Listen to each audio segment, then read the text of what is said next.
time, pass, end zone, caught. It's good. D. Anderson and the Showboats have won it in overtime.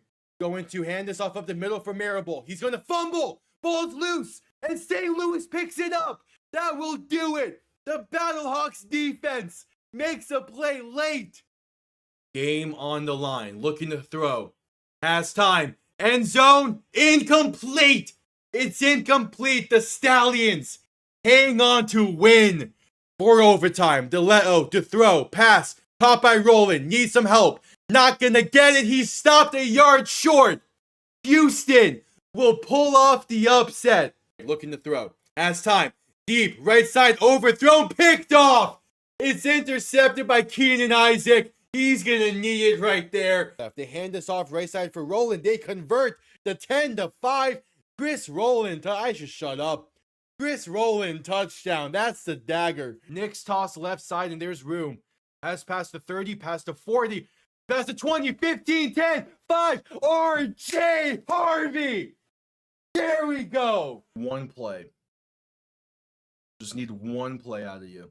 Gonna play action and look to throw. Mariota, sometime. Pass, intercepted. It's picked off. Yes, yes. One play was all they needed. Jack Jones. Williams, play action. Rolling left, looking to throw. Has time. Pass, end zone, intercepted. It's Keyshawn Nixon calling game. Darnold to throw. Has time. Pass, wide open. Over the middle. The Seattle Seahawks do it. Play action looking to throw. Williams has some time. Pass deep. Over the middle. Has a man. It's DJ Moore. Touchdown Chicago. They win in overtime. Snap good. Hold good. Kick up. And he missed it. Wide right. The Steelers will host Houston on Monday night. Williams in shotgun. Back to his right. 3 receiving options to the left. 4th and 4. Trip to Seattle on the line. Man in motion. Williams looking to throw. Pressure coming. Rolling left. Trying to buy some time. Back near the 40. Pass left side. Williams is caught. Touchdown Chicago. Cole Kmet. Somehow the magic remains. What? May looking to throw in 3rd and 6. Rolling left. Gonna take it himself. And that will do it. A first down carry. It's a gain of 7. And the Patriots have booked their ticket to Santa Clara. Zeros on the clock. The Seattle Seahawks, for the first time since 2014, are your NFC champion. Hello, everybody, and welcome on in. Week 2 of the UFO season continues. A 6 p.m. kickoff. Something a little bit unusual, but we're here nonetheless. Birmingham and Houston facing off. We'll see what Houston can do after a very rough showing against Dallas last week. And see how Birmingham can build off of their win last week against Louisville. Time will tell. Again, 6 p.m. kick. Also, the game is on NFL Network of all stations as well. Just pretty weird, though there is like scheduling stuff with TV and all that is playing a role into this. Similar to the fact that we have a Tuesday night game as well. That's going to be fun. But yeah, kickoff here moments away. Matt Corral gets the start for Birmingham. Hunter Dekkers gets the start for Houston. After he looked really solid in his brief amount of snaps he got against Dallas. He gets the ball in this one. I do expect this Houston offense to then look better because that's how it played last week. And I think Dekkers being able to come into the game with it being ideally tied up at 0 is going to make the offense flow a lot better. Whereas when he was getting when he was getting reps last week against Dallas, he was coming into the game when it was pretty much all but over, especially by the 3rd drive he had. So we'll see how he plays in this one. The home opener for Houston should be a really solid game. We have a brief look at the stadium here now, but this is during pregame, so no one's really there. We'll see when we actually see kickoff what this stadium looks like. Though I do have to say, even if it's just the seats, it does look kind of cool. But I have to imagine that they filled this up okay. Again, we'll find out when we get a proper look at the kickoff venue. Yeah, those Houston uniforms, they look nice. They look nice. I kind of wish the jersey number wasn't pretty much just in a yellow outline, but they do look nice.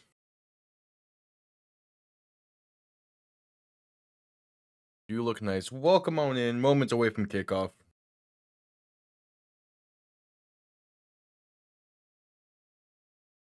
We shall see.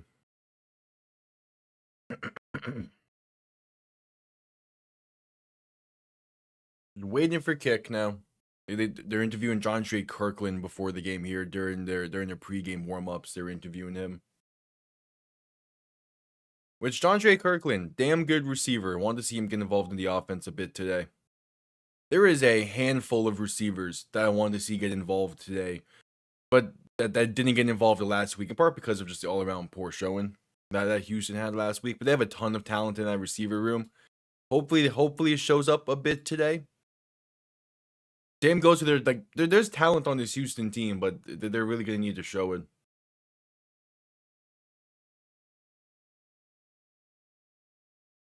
And now they're interviewing Matt Corral along the sideline before kickoff.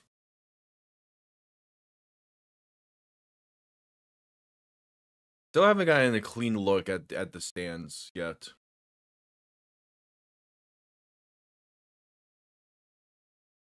But we'll see. We did get the attendance for Orlando shortly after the game last night. It sat at just about 8,800, which I'm not surprised by because it did not look great. Even during like earlier parts of the game. So I mean, coming off of a win and having a Saturday night game, only having 8,800 people in the stands, not a great look for Orlando. But we'll see as the season progresses. Never know.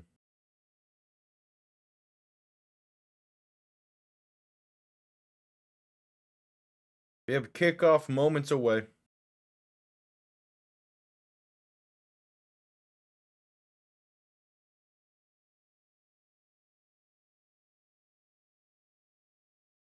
We shall see how this one plays out. I don't expect much in this game.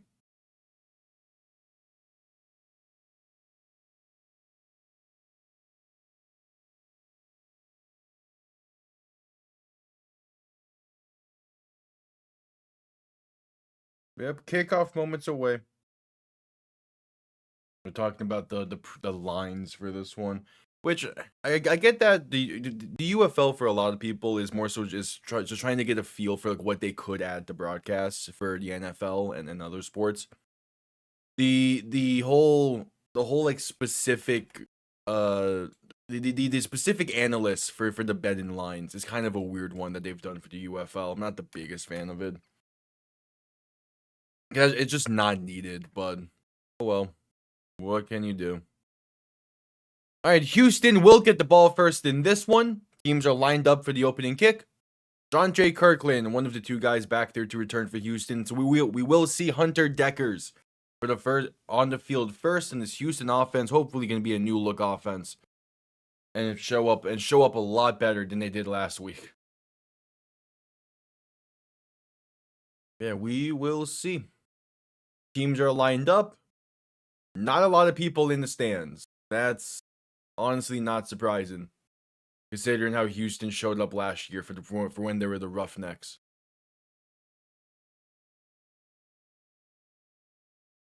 Teams are lined up, waiting for the signal to be good to go.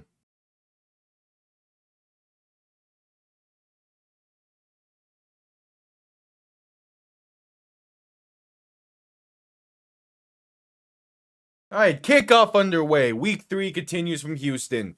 Kick going to be returned from about a yard deep in the end zone. Space up past the 20. Trying to find room past the 25 and brought down at about the 26.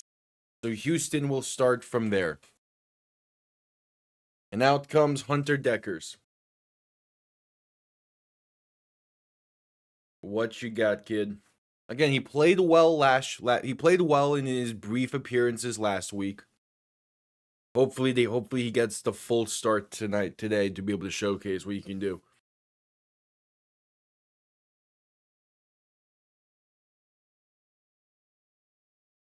Dekkers and shotgun back behind him. 2 receiving options to each side. First play of the game going to be a handoff up the middle. That's going to have a little space to get about 2 or 3 on it. Not much else from there. It is Jalen White on the carry. So a 2nd and 7 coming up. He gave him 3.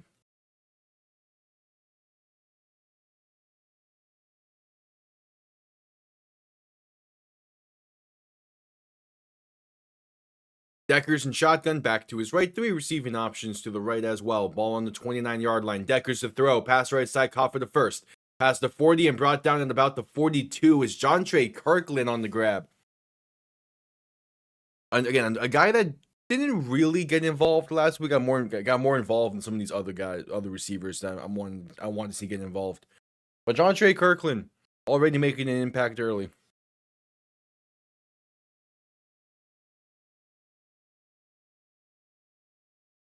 Yeah, 4 receptions last week for Kirkland. He had an okay game, but he's someone that I want to see have like 10 targets, 8 carries minimum for a game.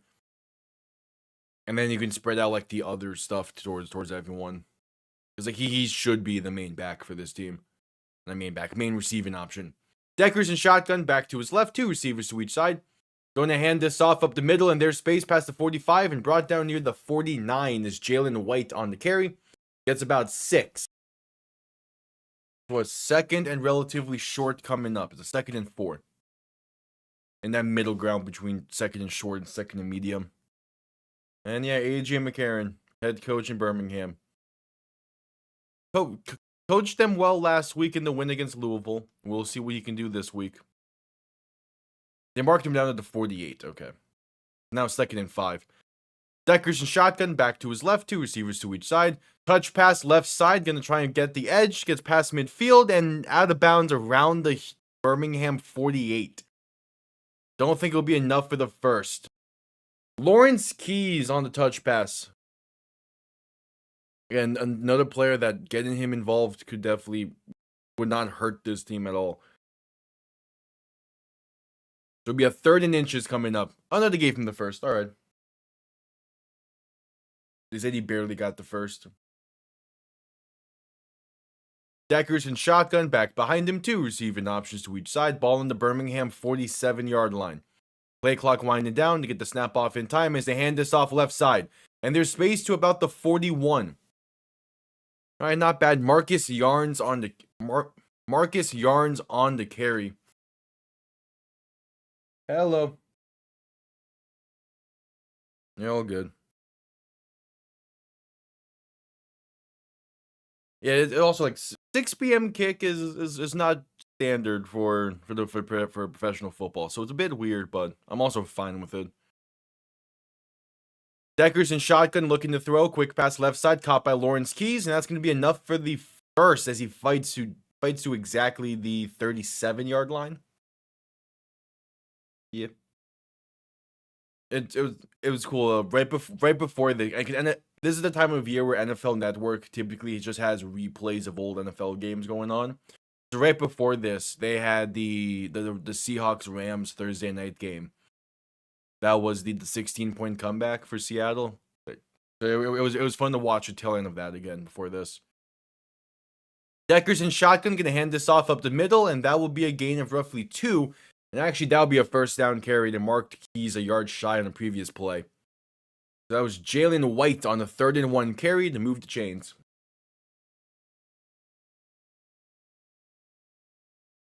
Yep. Yeah, it is I'm curious exactly why this is a 6 p.m. kick instead of like 8. Free play coming up for Houston as they got Birmingham to jump. Dekkers looking to throw, rolling right. Passing right side, can be caught for the first. Breaks off 1 tackle, gets inside the 25 and down to the 21. Justin Hall on the grab. 1 drive in this game, and Houston's offense looking a lot better than a lot of their drives last week. There's the penalty going to be offsides against Birmingham and thus declined. No, that hasn't stopped. That hasn't stopped 8 p.m. Eastern time kicks before.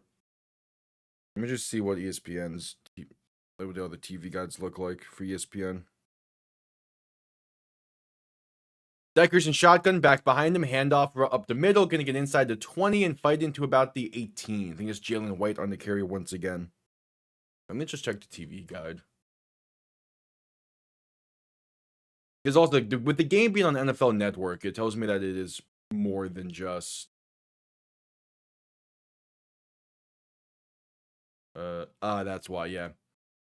Capitals Rangers starts at 7, and they're gonna prioritize hockey over this.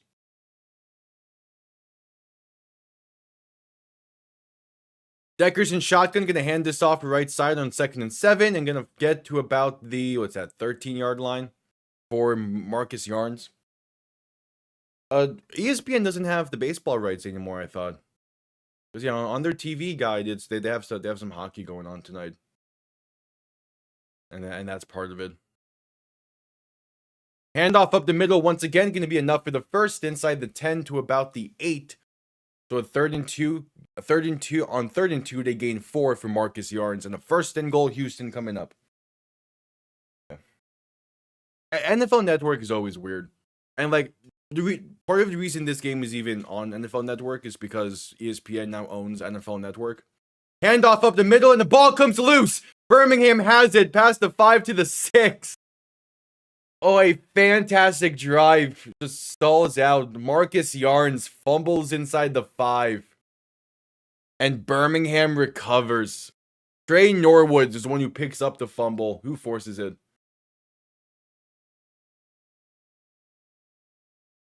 What's that jersey number? Can't get a jersey number of that. Cool.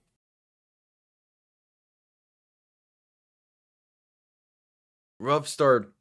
Wait, Birmingham did this last week as well with the goal line fumble against Louisville. Birmingham just knows how to peanut punch. And we go into a commercial break off of that. 31, thank you.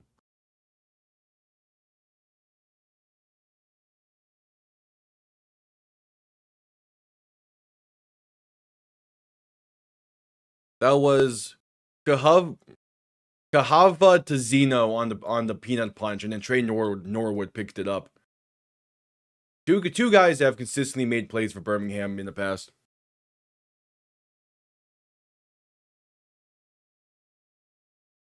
Nice.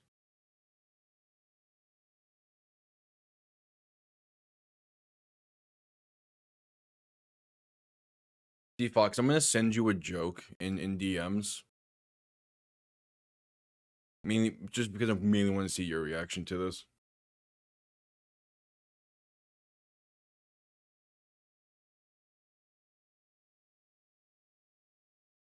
Because I know for sure you know what this is gonna be referencing.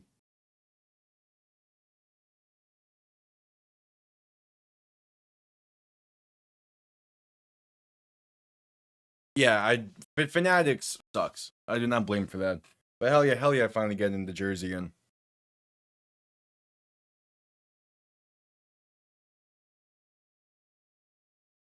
Just I watched something earlier, T-Fox, and they made that joke in it, and I'm just like, that is clever. They made that joke. I'm like, that is a clever joke.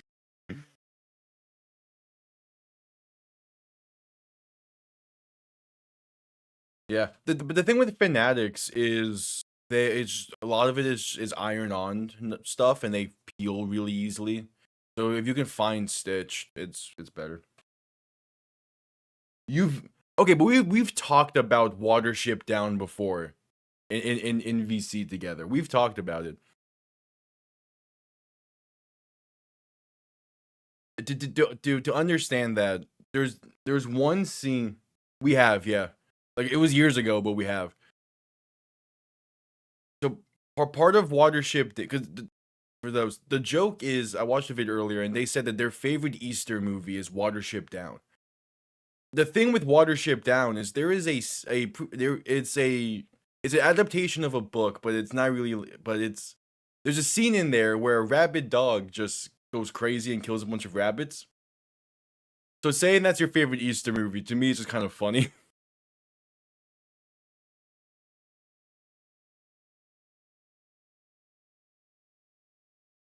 But again, Fanatics, the quality of Fanatics is just, it's not worth however much you need to spend for it.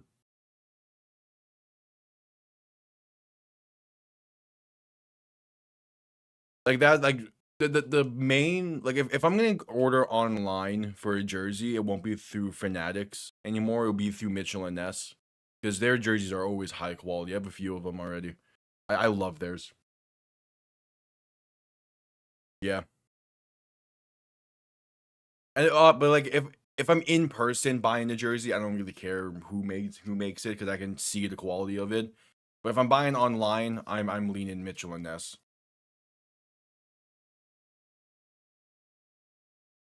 All right, Corral and shotgun back to his left. Gonna hand this off up the middle, and that's gonna be a loss of about a yard. No room there. Anthony McFarland on the carry. Gonna be a 2nd and 11 coming up.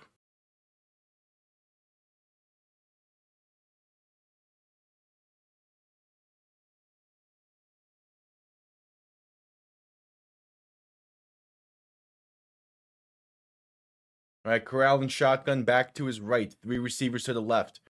Handoff once again up the middle, and that time gonna get some positive yards up to the 14. So a gain of 4, 3rd and 7 coming up for Birmingham. McFarland on the carry once again. I mean, even a 3 and out would do similar things, because you could probably get a good return out of this.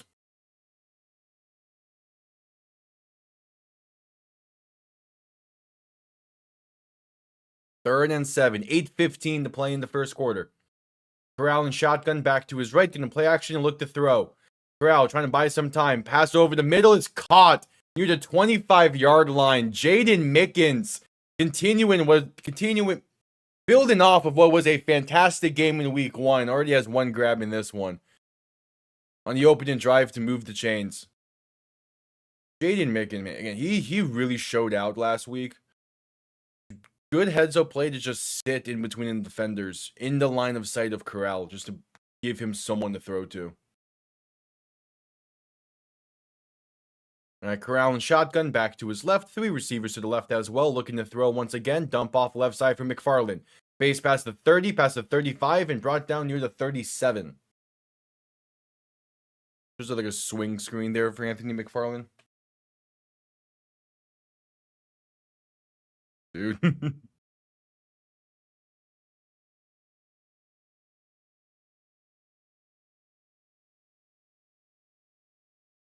All right, so a gain of 12 for Birmingham. I wonder if their lineman is limping off the field after that play.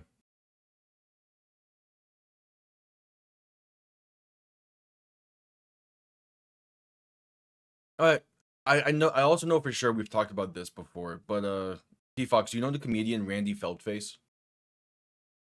I know for certain we've talked about him in VC before. I'm just not sure if you were in that call.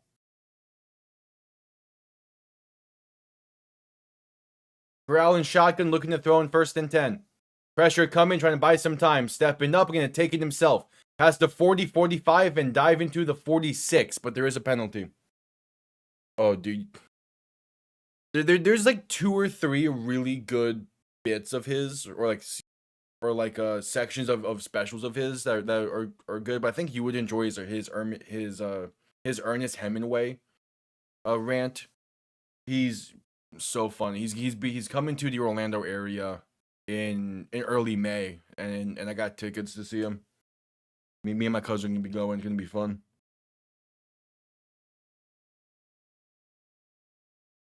Penalty was defensive holding, I believe.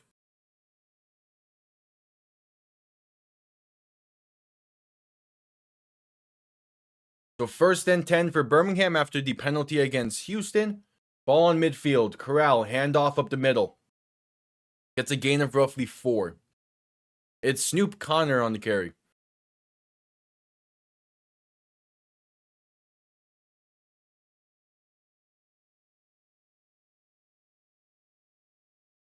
Second and 6 coming up.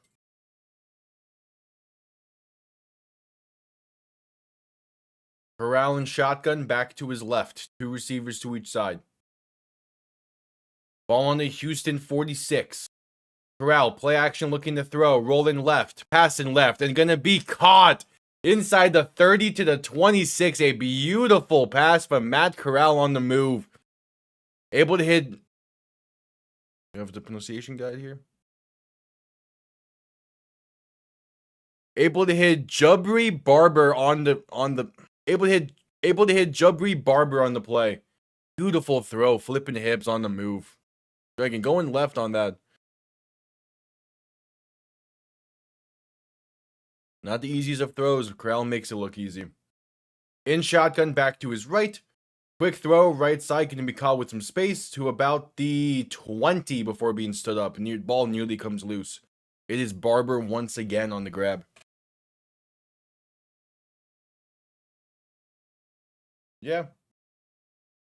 Though I will say with Corral, an interception is not the most likely turnover you can get him to force.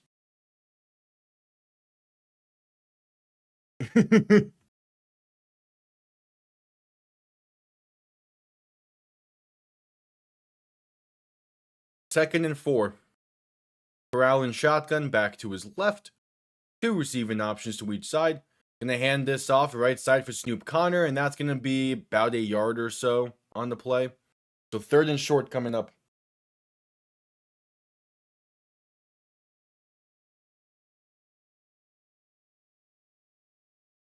Again, I as long as Houston's offense can like not do what they did on the last drive consistently, like if they can just maintain drives and finish with points, I think they'll be fine. But like turning the ball over, especially against Birmingham, it's a no-brainer, not a good thing to do. Corral under center, gonna toss this left side for Connor. Has some blockers, but gonna be stood up a yard shy of the first. Kind of gets upended there. Only picks up 2 when he needed 3. So it's 4th and 1 for Birmingham. We'll see what they decide to do here. He gets the blockers though, but heads up play from the Houston defender kind of forced the lineman to bounce more inside. Created just enough traffic to make it a 4th and 1. Offense on the field for Birmingham is a 4th and short. Corral and shotgun back to his right. 3 receiving options to the left. Snap high, pass right side is incomplete. Trying to fit it into Justin Ross. Couldn't hang on to the heater. And now the Stallions turn it over on downs in the red zone. What up? Happy Easter to everyone.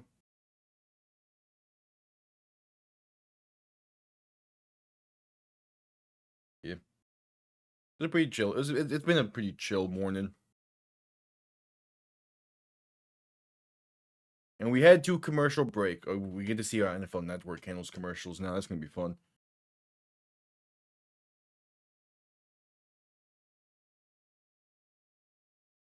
But yeah.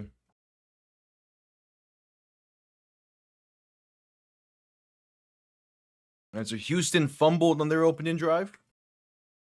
But it was a really solid drive they were building. They fumbled inside the 5.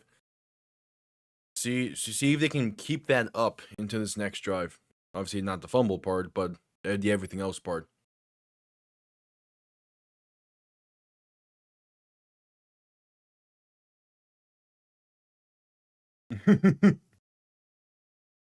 No, yeah, I get that, but to be fair, I also haven't really cared about Easter since I was like 7.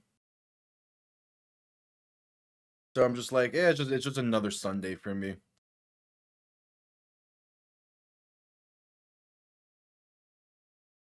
That's the case with a lot of like middle of the year holidays, where I'm just like, yeah, it's whatever. I don't care that much.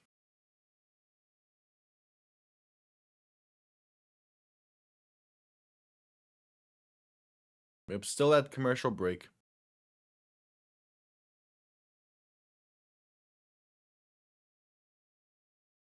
Happy Easter. Yeah, and like that's also part of it was like it's just football, man. Like anytime I'm able to watch like live football, it's fun to me. And into itself, kind of is like a mini holiday.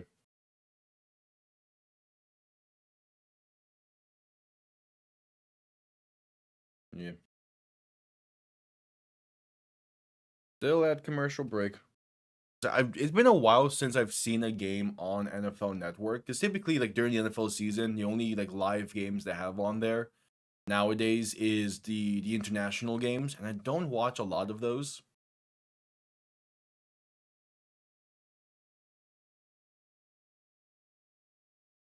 Oh yeah, Thanksgiving football is great.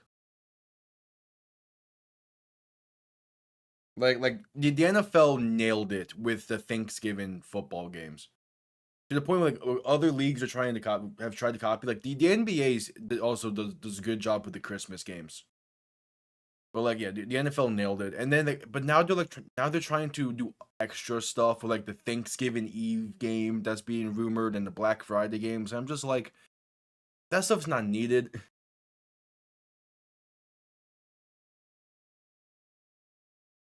And just coming back from commercial break.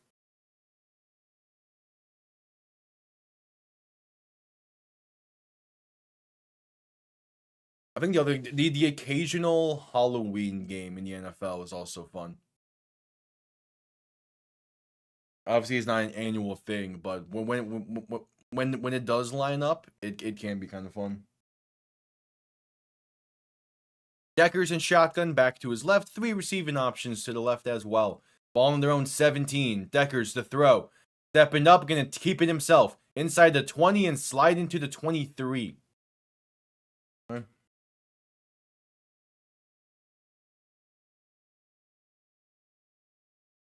Yeah, I'm sure that's the idea as well, but like just put them on Sunday. There's no need to add a Wednesday game just because you can't have 2 games on Monday.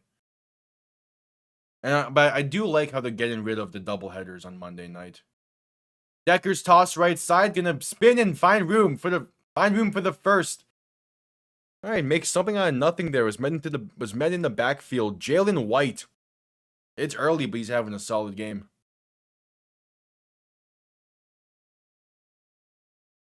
3 minutes to go in the first. Ball on their own 29. It was a toss for about 5-ish. No, 6. Dekkers and shotgun back to each side, looking to throw. Has some time, pass deep right side, gonna be overthrown and incomplete. There's the penalty. Yeah, that's gonna be a clear defensive hold-in against Birmingham. Was looking for Jalen Moreno Cropper. Are they gonna say full-on DPI on that one? All right, DPI being called against Stephen Gilmore.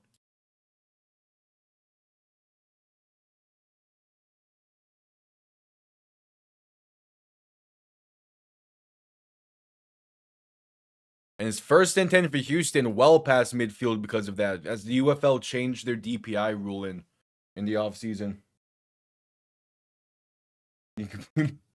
Now, the incomplete stuff it should be like folded cards. Dekkers pass right side, and that's gonna be, I think you're saying incomplete. Yeah, incomplete. A little bit high. Oh, so they did just give the 15. Okay. Could have sworn they changed the DPI rules, but guess not. 2nd and 10 coming up.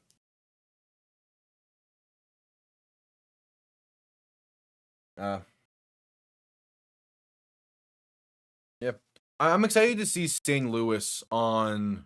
Yeah, it's incomplete. I'm excited to see St. Louis on Tuesday night. That game should be fun. I hate that it's a Tuesday night game, but oh well. Dekkers looking to throw in 2nd and 10.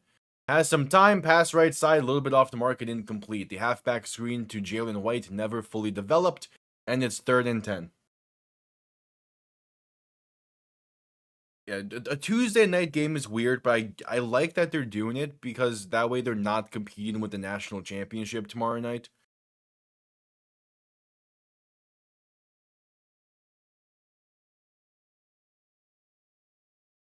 All right, 3rd and 10 for Houston. Dekkers and shotgun back to his left. 2 receivers to each side. Ball on their own 48. Dekkers the throw. Pass over the middle is high and incomplete. Just off the fingertips. Couldn't connect, and the gamblers will punt. Kind of surprised they didn't try running the ball more after the DPI, but alright. Pass was intended for Justin Hall. Yeah, it's like, probably should have ran it 1 or 2 more times there, but 3 straight pass attempts, 3 straight incompletions. And now there's issues on punt here. There's some issues lining up for the punt here. They were missing a player for a bit there, but all's good. All right, punt comes off clean.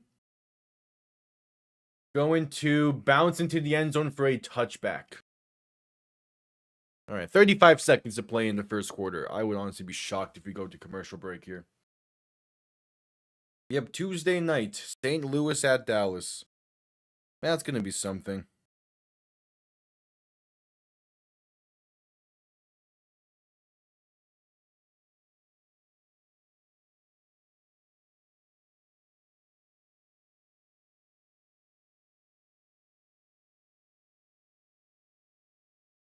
Yep. Yeah, they're showing Austin Reed's stat line from last week against this Houston defense. As we're gonna have to wait till Tuesday to see him again. That's gonna be like, I would be shocked if they fill up half that stadium on Tuesday night. Because Tuesday night is such a weird time for a game. Corral in shotgun, 3 receivers to the right, 2 to the left. Ball on their own 25. Corral looks to throw. Pass right side, gonna be caught. And that's a gain of about 7. It was Laviska Shenault on their grab. And that might be the final play of the first quarter.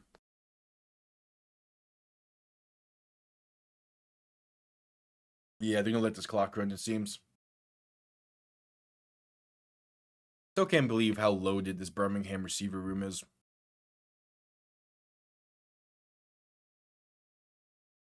Corral and shotgun back to his right.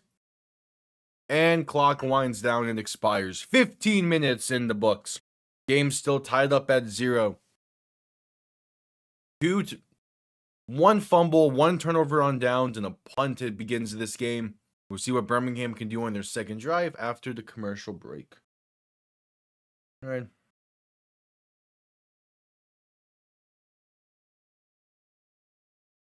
At commercial break. So far, I mean, it is still just ESPN's broadcast at a base level. But so far, NFL Network not doing a bad job with relaying the game.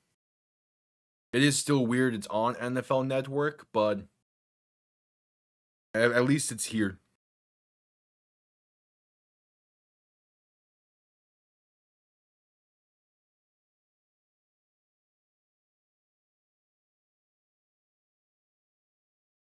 Yeah, like I don't expect the ratings to be well for this game because NFL Network is such a weird network to have a game on for a league that is really trying to grow. But I mean, I also get it because there's no other ESPN networks you can really have the game on because they have they already have responsibilities for other more important leagues.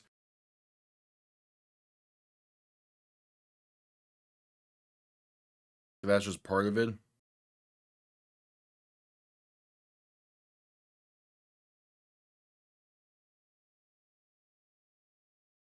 But oh well.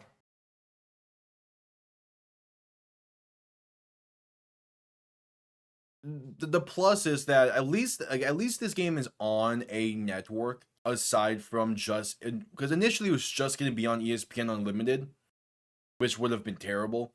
But at least it's also on a network. But yeah, it's still like not great.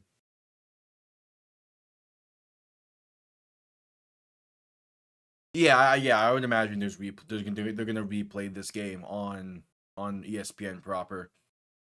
I don't think that'll really impact the ratings all too much, but it'll be something.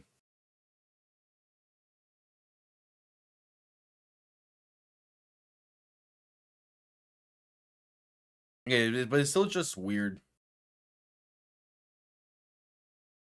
But oh well. Still at commercial break. We await the start of the second quarter.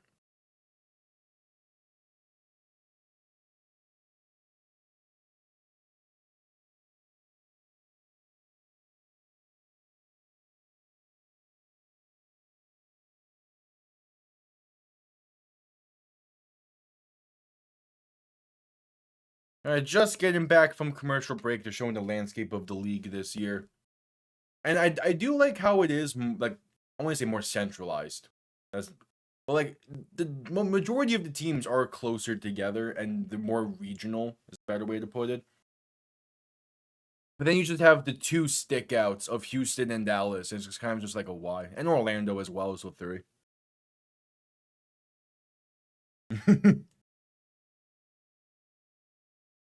uh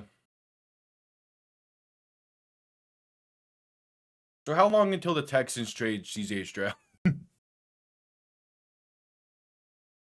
Probably not ever, but it is funnier that's been a talking point of late for no good reason. 2nd and 3, Corral and shotgun back to his right, 2 receivers to each side. Ball on their own 32. Corral looking to throw. Pass left side, caught for the first. And gonna fight-ish to the 37 or so yard line. Deion Kane on the grab.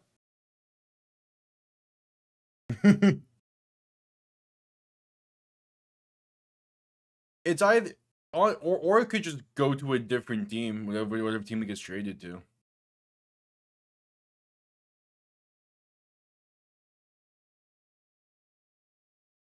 But yeah, I don't think they'll be trading him anytime soon.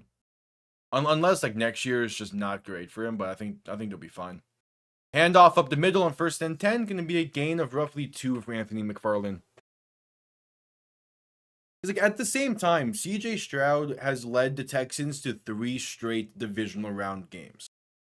So while yes, at some point soon you need to get over that hump and make the AFC Championship, this is still one of the more successful 3-year stretches the Texans have had. So I think they're fine with CJ Stroud going forward. Corral and shotgun back to his left, 3 receivers to the right, looking to throw in 2nd and 8. Pass right side, going to be caught, and fighting to midfield is Justin Ross for the first. All right.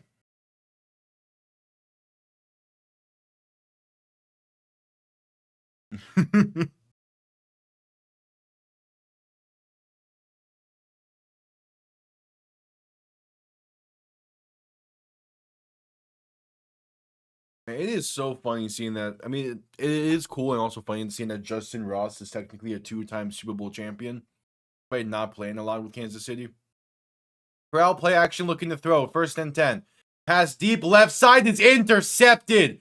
Return pass to 35, pass to 40, and out of bounds to the 41. Terrible pass there for Matt Corral. And it's Kerry Vincent on the interception. No one was near him as that ball arrived. So 4 drives and no points in this one. That is not the thing is, it's not a good throw, but he's open. The guy is open. It's a good decision. He just did not put anywhere near enough on that ball. Was looking for Daewood Davis, and if that ball is thrown 5 yards deeper, 3 more yards to the outside, it's a really good throw. There's just enough pressure near him to force that to be a bad pass. Dekkers and shotgun back behind him. Quick throw right side, going to be off the mark and incomplete. Was looking for John Trey Kirkland. 2nd and 10 coming up.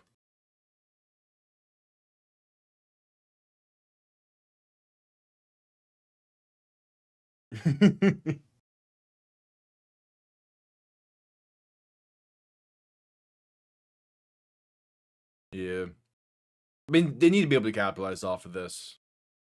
If they don't, it's just wasted opportunity. Handoff left side, going to get past the 45 and down to about the 47. So a gain of 6 there for Jalen White. Like that pass was gift wrapped to Houston. They need to capitalize off of this. Even if it's a field goal, that would be better than nothing. That would be at least something to write home about. Dekkers and shotgun back to his left, 3 receivers to the right. 3rd and 4. Dekkers looking to throw. Pass right side, going to be caught and fighting for the first. Justin Hall somehow sheds off 2 defenders while falling backwards to pick up the first and keep the chains moving. And I will say, Houston has slowly filled up that lower bowl throughout the first quarter. Dekkers handoff up the middle, gonna be stuffed at the line for no gain. All right. I believe it was Marcus Yarns on the carry this time. No, it's Kirk Merritt. It was a gain of 7-ish. Another free play for Houston here. Dekkers pass left side is going to be caught. Up past the 45 and down to about the 44 would be a gain of, was that 6 for John Trey Kirkland? But there is a penalty, which is offsides on Birmingham. That is twice now they've gotten them to jump and have a free play.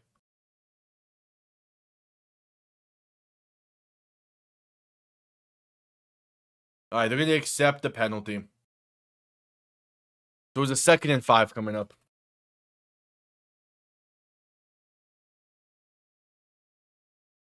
They accept the penalty, making it 2nd and 5 instead of 3rd and 4.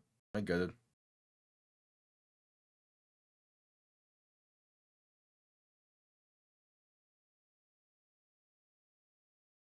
All right, so ball on the Birmingham 41. Actually, did it now say they declined it?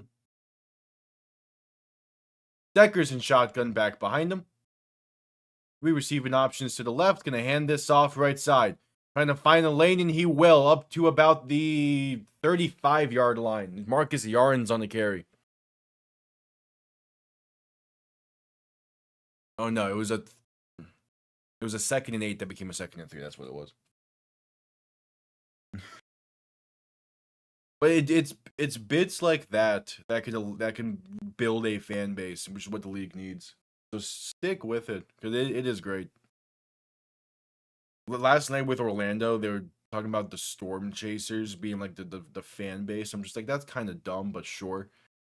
Dekkers looking to throw in 1st and 10. Shift in right, dump off, gonna be a gain of about 3. Not much else for Jalen White. 10 minutes to go in the first half. They're moving well on this.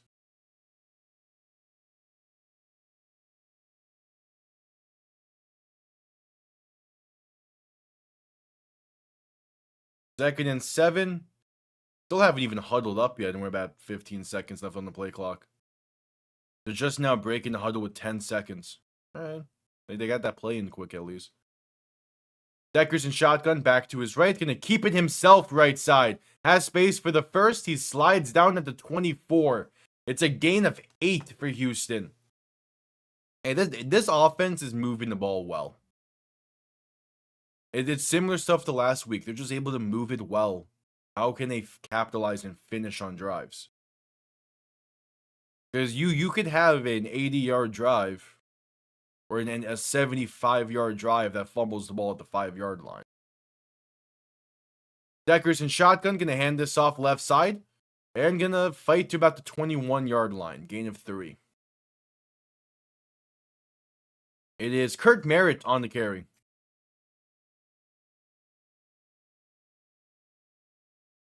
Yeah, it's Orlando trying to find something, which is fair. They need to bad.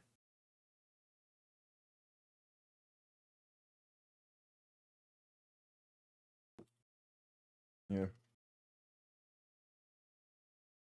Dekkers in shotgun back to his right. 2 receiving options to each side. Handoff up the middle, and there's space. Inside the 15, the 10, and down to the 9 for Marcus Yarns.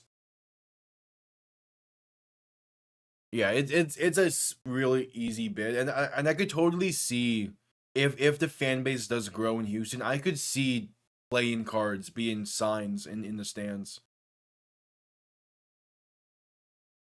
1st and goal, Dekkers and shotgun, and there's gonna be a stoppage before the snap. Gonna be false start against Houston. It's not yards, it's Yarns, Yarns, but honestly, you screw it, yeah, yards.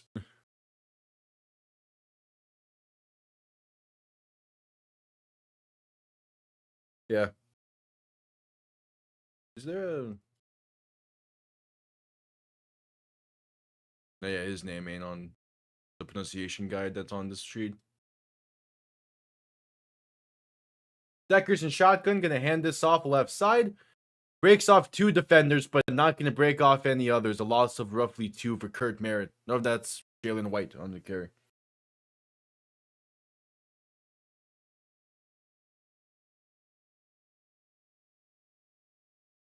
So if second and goal coming up, pretty long second and goal. Again, if you get a field goal out of this, you're doing okay. Yeah, you drove down to the 9-yard line, have to settle for a field goal, but whatever, it's points. Dekkers to throw in second and goal. Plenty of time in the pocket. Now gonna roll to his left to buy some more. Still looking, just gonna shovel this one forward, incomplete. Was there someone in the area?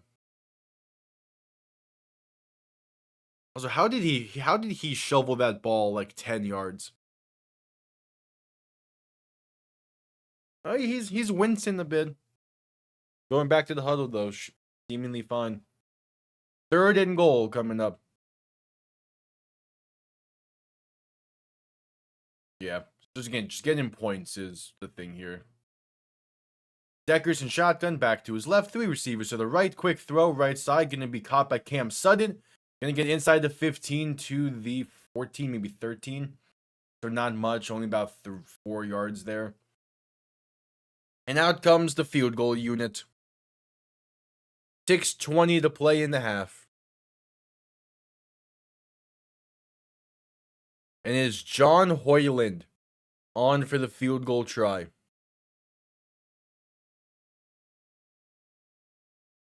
To give Houston their first lead of the season, a 32-yard kick from the right hash.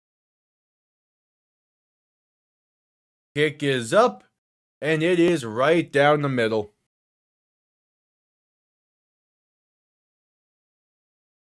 There we go. Now 5:54 to play in the half. Yeah, points is points is points. Every point matters. And now a commercial break. We'll say, so far this first half been moving pretty quick. Already at about 5 minutes to go, and about just under 6 minutes to go in it. But it's also just the thing with the UFL. The continuous running clock allows these to go by quick.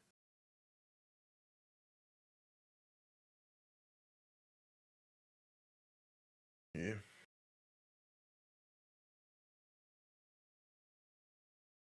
Yeah. Yeah, Dallas's offense was just on another level last week.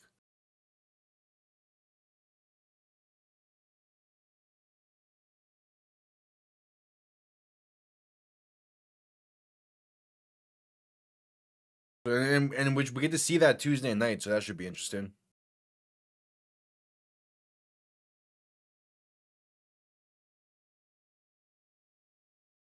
But we shall see.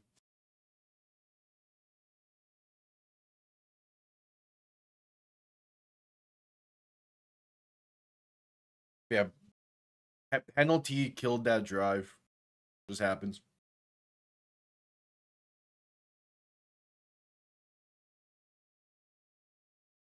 It's still that commercial break.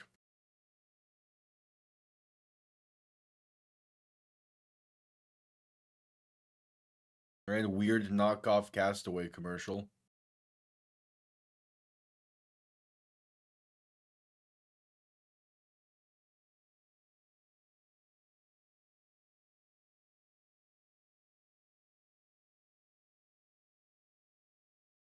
Sure.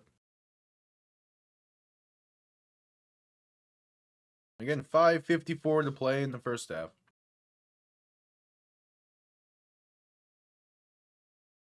Real quick, since we're at commercial break, we're slowly approaching 600 subscribers. So if you're new, subscribe. Really appreciated. Going live with basically every single UFL game. 42 of the 43 is currently like a guarantee. And in the end, when the NFL rolls around in September, about 5 games a week, every primetime, every Dolphin game, a few of the games sprinkled around here and there in between based on NFL scheduling. So stick around. Be greatly appreciated. We're just coming back from commercial breaks. We'll see this Houston defense, what they can do with the lead, and see how Birmingham plays with a 3-point deficit. No, it was for like an energy drink. It was weird.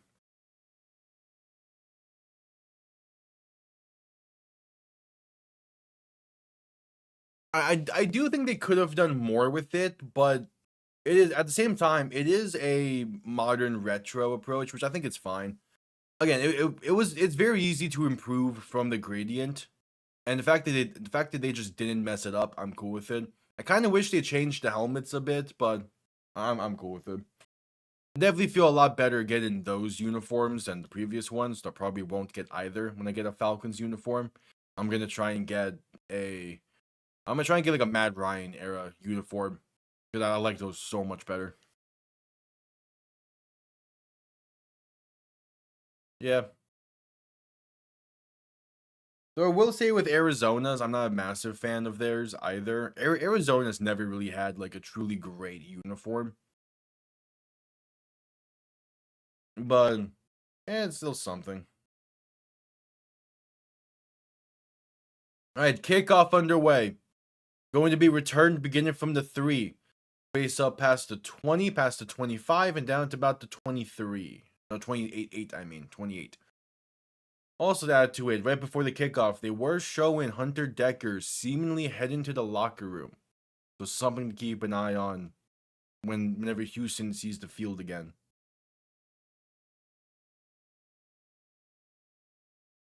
Alright, next week, Sunday, we're going to have a doubleheader. That should be fun.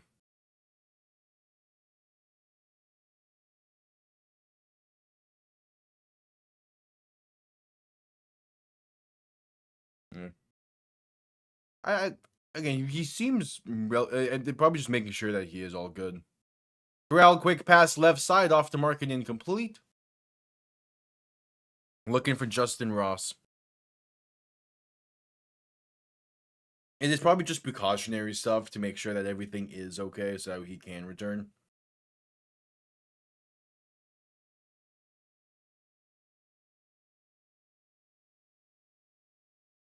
Yeah, it's Nolan Henderson warming up right now just in case he has to go out there before the half.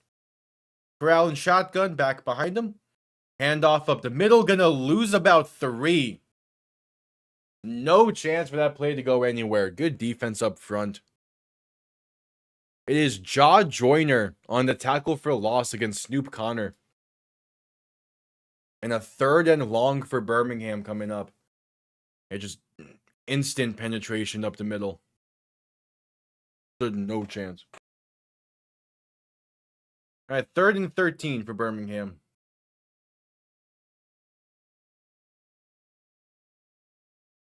Corral alone in shotgun. 3 receivers to the right, 2 to the left, looking to throw.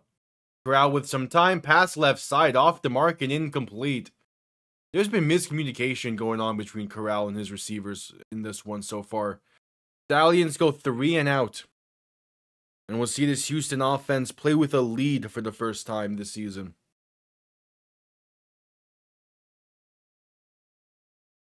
All right. Again, the key thing for Nolan Henderson is simply don't turn the ball over. If nothing's there, just throw it away or get down. Allow your defense to make plays in front of you.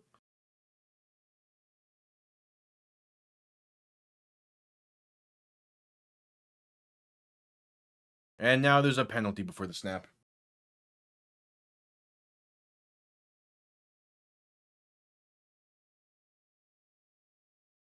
Yeah, I get what the Titans did with theirs as well. I'm not a massive fan of it, but at the same time, I am not a fan of anything Titans related. I have not liked their branding since as long as I can remember. Punt comes off clean, gonna be let bounce and downed at the 33.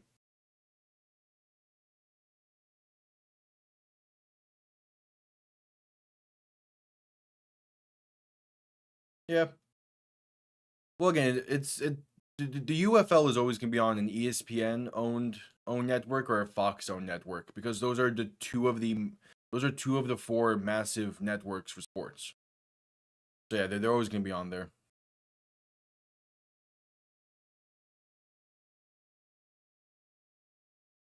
Yeah, it's fun.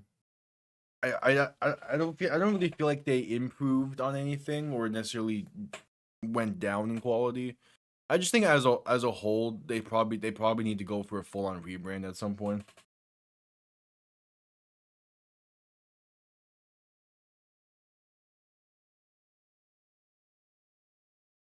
There was aspects of the previous Brandon I like probably more so like the 2000s era Brandon that Tennessee had. Like there was aspects of that I really liked, but for the most part, yeah, it's just something where I don't know. It's just something that just hasn't really stuck with me. Now when we see them on the field, maybe that will change, but especially like the helmet, I'm already not a fan of that helmet.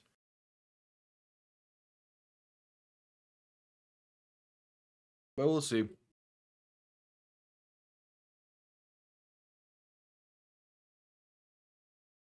I wasn't a fan of a lot of the redesigns they did in the UFL this year for jerseys, but for the most part, all of them have looked fine on the field. Obviously, we still haven't seen some of the home uniforms yet for teams, but for the most part, yeah, like all these uniforms we've seen so far have looked good.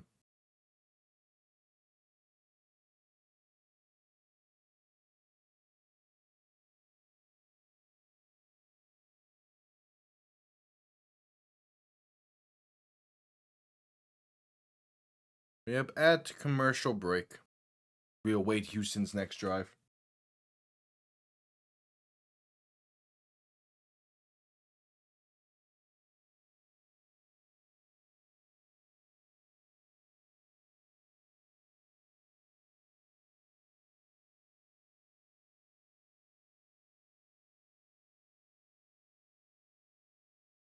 Yeah, in isolation, or like if this was the Brandon they went with after the Oilers, I think it would be a better transition and look better. But yeah, with it being where it is and the time we're in right now of sports brandings in general, it's a bad look. Because there's so many of just circle logos, especially in like the NBA, where people don't want to see that. And that's the direction they went with. So it's like, okay, fine, whatever. I don't know how many Titans games I'm gonna be calling next year, so I won't have to see it too much.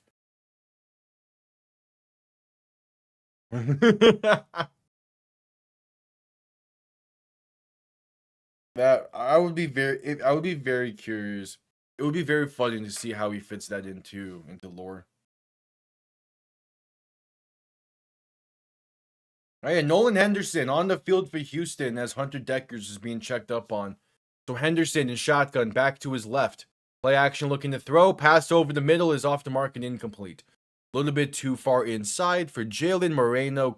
For Jalen Moreno Cropper. It'll be 2nd and 10.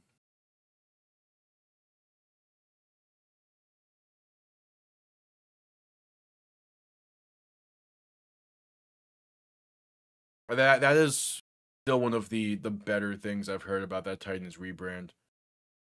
It's just funny. I don't know. I'm also curious how like the field paint is gonna look. Handoff up the middle on 2nd and 10, gonna be a gain of 2 or 3. Not much else. That is Jalen White on the carry. I believe it's either him or Kurt Merritt.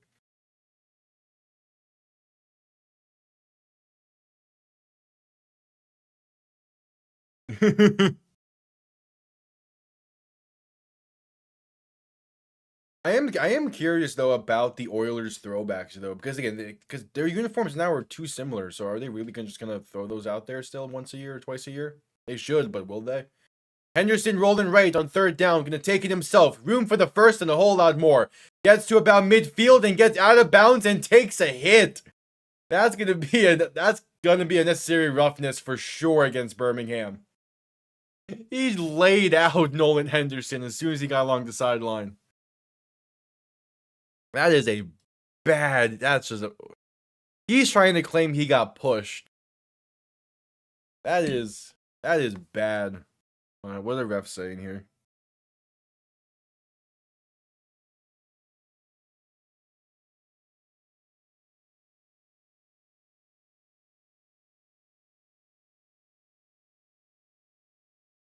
What?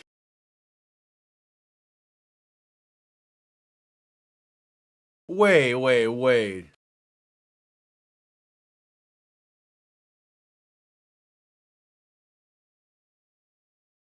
Are we not gonna?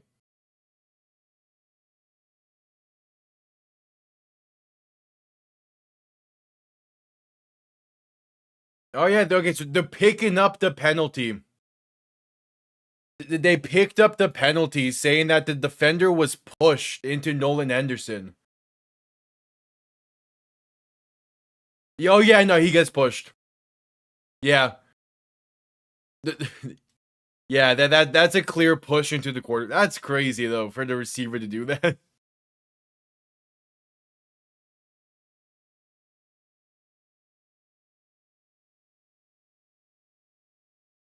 I'm curious on how they go with the rivalry series now.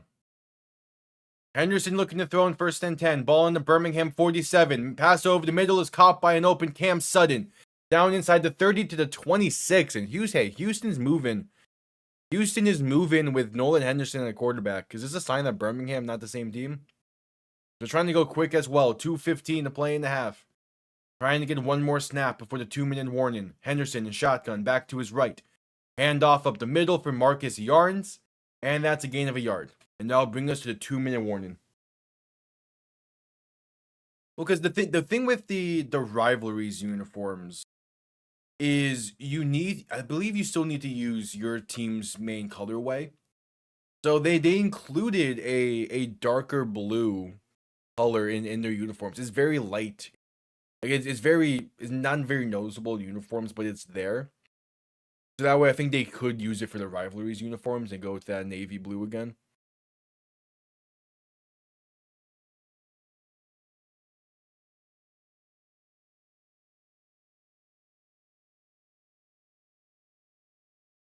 But we'll see. The AFC South doesn't get it this year. It's who they can know. I believe it's the AFC North and the NFC. Was it NFC East? No. Who is it this year?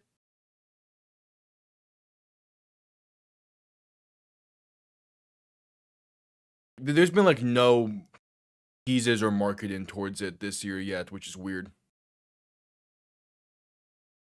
Typically, about like I think pretty sure this time last year we got like some rumors about it.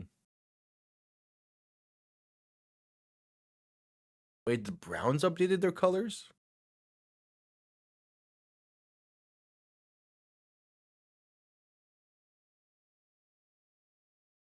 What did the Browns do with their? Oh, they added colors. Okay.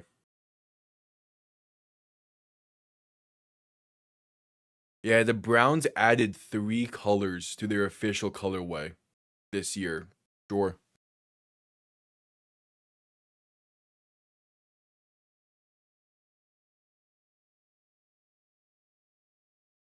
Yeah. But I also wasn't a fan of the shoulder striping, making it look like a sword. Like I felt like that was a bit too much.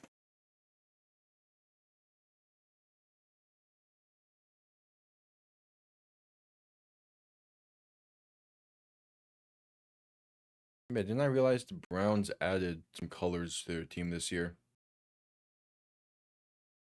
And then yeah, Tennessee still has that navy. It's just not their primary anymore.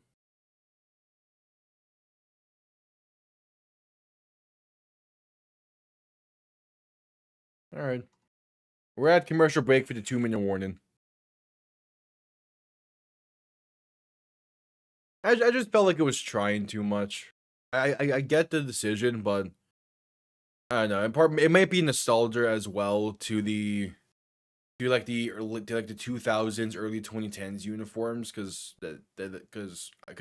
watching Chris Johnson run rampant in those was amazing. But like, yeah, I don't know. I was never really a fan of the previous rebranding for Tennessee. And part of it might just be biases because seeing Ryan Tannehill make the AFC Championship game in those uniforms was not fun for me. Even though it took beating the Patriots for them to do it.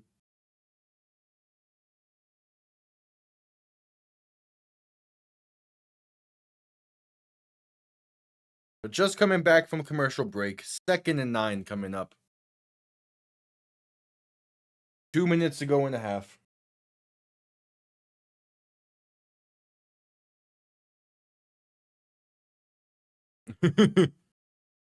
I don't think he's going to change the uniforms. Because uniforms are expensive. And once you have one for a team, especially if it's not your favorite team, there's no point in getting another. Handoff up the middle, going to be a gain of roughly 4 for Jalen White.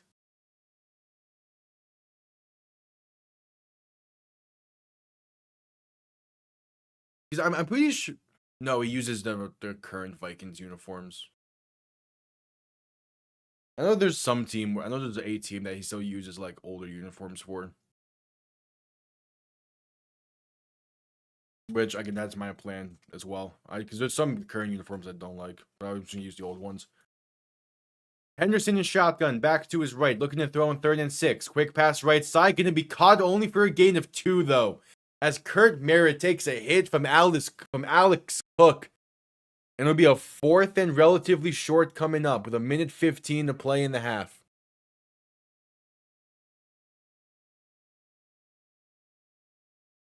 That's funny. Well, but also his dad's a Cowboys fan, so it probably was very easy for him to get another one.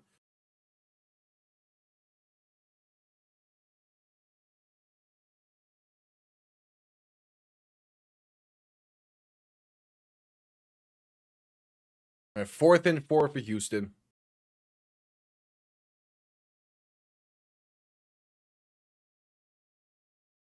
There was a stoppage there, and ESPN has not shown a timeout being called by either side.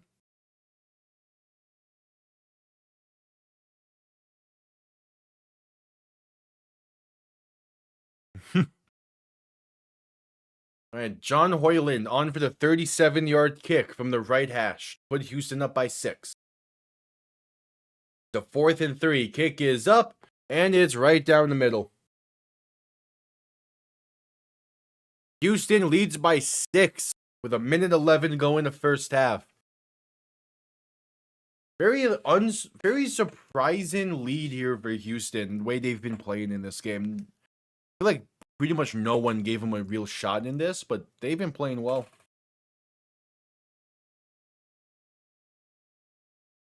Do I still have my Jersey site bookmarked? I don't. Okay, let me do that.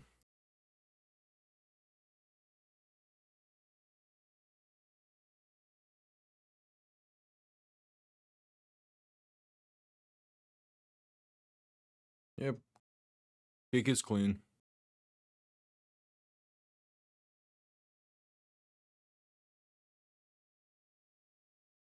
Minute 11 to go in the half.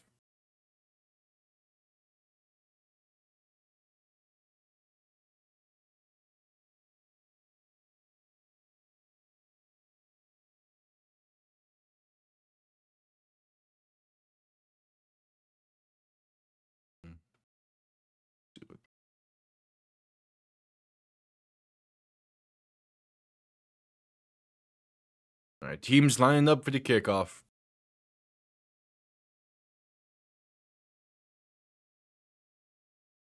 Kickoff underway, going to be out the back of the end zone for a touchback. So Birmingham will begin from the 40. Also, they did use a timeout on that previous drive. That just took a while for them to show it.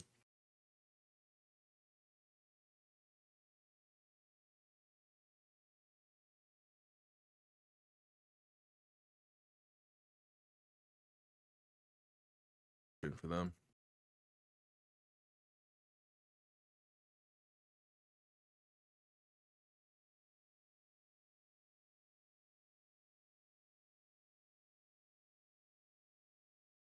All right, 1st and 10, Birmingham. Corral and shotgun back to his left. 3 receivers to the right, looking to throw. Pass left side, going to be caught. And that's a gain of roughly 9 for Justin Ross.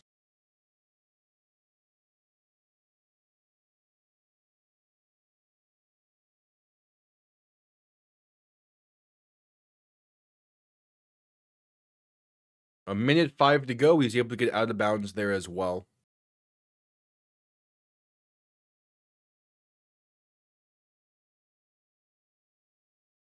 So it's a 2nd and inches, basically. Corral and shotgun back to his left. 2 receivers to each side. Looking to throw once again. Pass right side. Going to be caught for the first by Deon Cain. Up to about the 48. Gets brought down inbounds. But there will be a stoppage at 1 minute to play in the half for a timeout being called by I assume, Birmingham.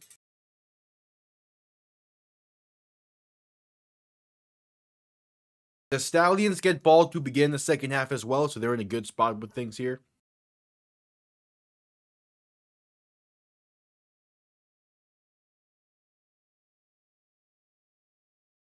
I'm just going to assume Birmingham called that. They haven't showed it on the graphic yet who called it. But there was a timeout called with 1 minute to play.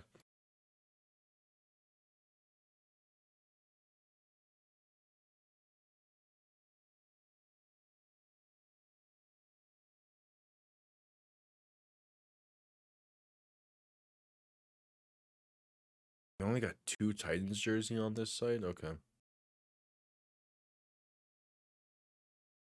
Corral and shotgun looking to throw in 1st and 10. Pass right side going to be caught by Justin Ross. Space inside the 40, the 35 inside the 30, and down to the 29. 52 seconds to play in the half.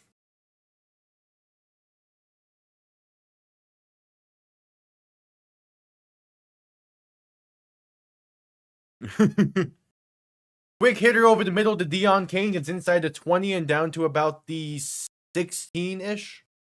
42 seconds remain. Birmingham still going up tempo, looking to get points before the end of the half. Now inside the red zone. Corral and shotgun back to his right, looking to throw. Has some time, pass left side, caught down to the 5. It is Jalen Mickens on the grab. No, it is Jaden Mickens on the grab. 31 seconds to play in the half. And there is a stoppage. Birmingham, I believe, will call their final timeout here. 1st and goal coming up.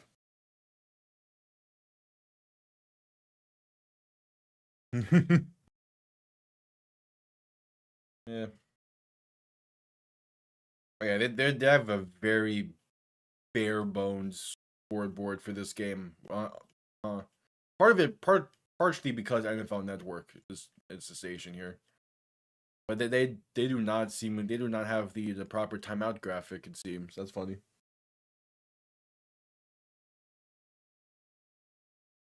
Yeah. 31 seconds to go.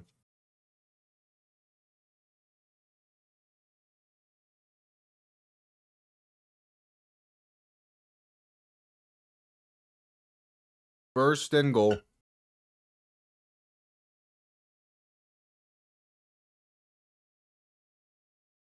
No more timeouts for the Stallions.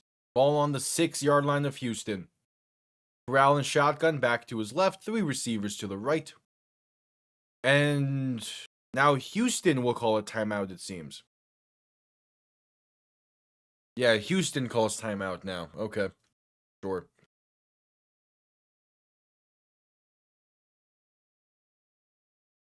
Yeah.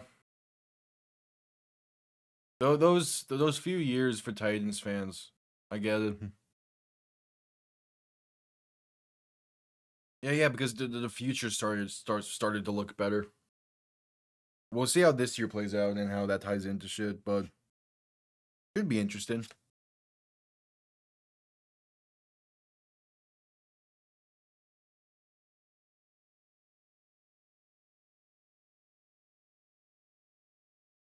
First and goal after 2 timeouts. Finally get to see a first and goal play for Birmingham. Moving well on this drive. A lot of it is just going quick.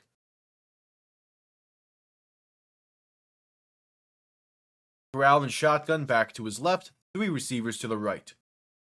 6 yards out from a tie game. Corral looking to throw. Has some time. Pass right side. It's caught for 6. Jaden Mickens. Keep having yourself a year. Great grab on a high throw. And this game is tied with 24 seconds to play in the half. A drive that was set up thanks to a touchback allows Birmingham to go 60 yards for the tie and potentially the lead. Plus, they get ball to begin the second half. So, yeah, they are feeling just fine. That's a great throw from Matt Corral. Put it to where only his guy can get it. And Jaden Mickens going up for it. Oh, that's a beaut.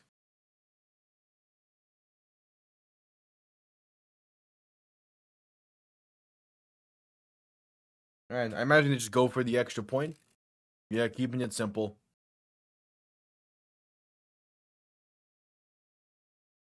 To give Birmingham a 1-point lead. Kick is up and right down the middle. So Stallions take their first lead of the game. Houston with 2 timeouts and 24 seconds. We'll see what they're able to do, if anything. It will depend on it would depend on the return.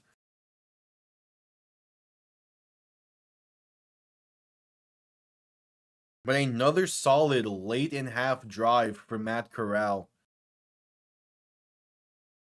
And the Stallions are chilling.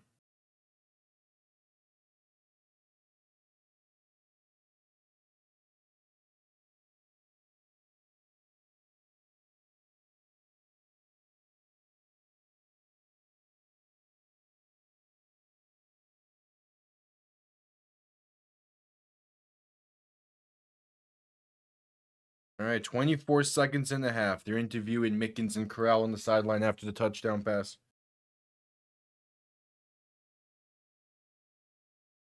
Yep. It was well, because after 2023 is when they lose Derrick Henry, so that's pretty much a long term. That's pretty much a breakup with a long term relationship there. So yeah, then 2024 is their tank year to get Cam Ward. Yeah, things line up. Kickoff going to be out of bounds. Houston will begin from the 40. There's a chance to retake the lead before the half. 24 seconds to play in the half. 2 timeouts. Houston only needs about 18 or so yards for a 60-yard field goal. I'm not sure exactly if their guy can hit that, but we can quickly look up his career long.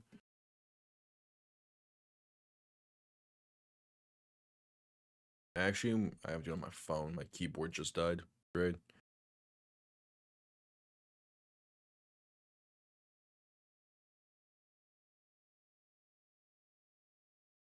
Oh yeah, the 20 after the 23-24 season. Henderson, quick pass right side, gonna be stuffed at the line for no gain. Yeah. Because Henry's first season in Baltimore was 24-25.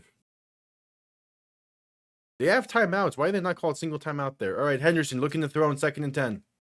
Rolling left, dump off, caught by Kirkland, gonna be brought down in bounds. That's halftime. They misplayed that terribly. Stallions lead by a point at the half. They get ball to begin the second half. And the halftime show coming up here. Ludacris going to be the one doing the halftime show in Houston tonight as it's their home opener. With us just reaching the half, I will quickly be right back.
Alright.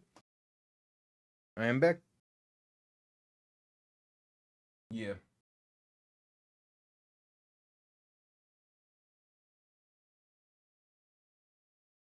I believe he did that song. I don't remember.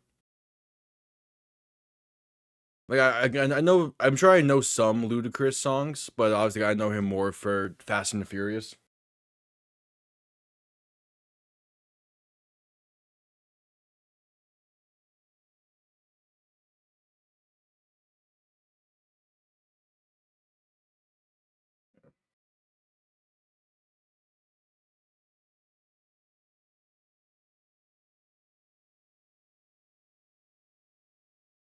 Yep, we're at the half.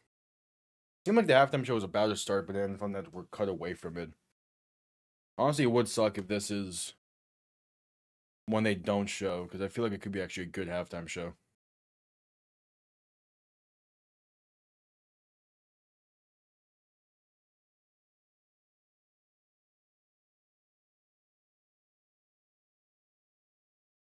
Uh, oh, it hasn't started yet. Here we go.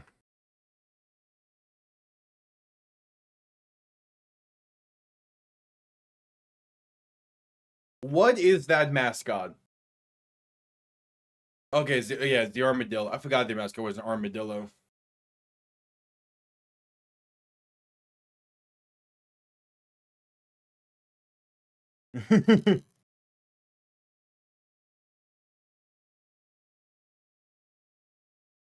Michigan is going to be coming back most likely 2028 as the earliest. At the earliest, it'll be 2028 because that's when the league plans to expand next. Yeah, they will be back. This song was also played in Orlando for that after.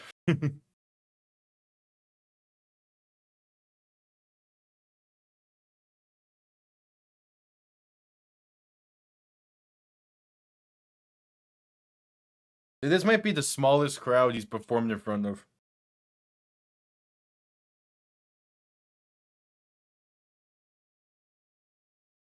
Okay, no censoring for this, Ellie. Respect.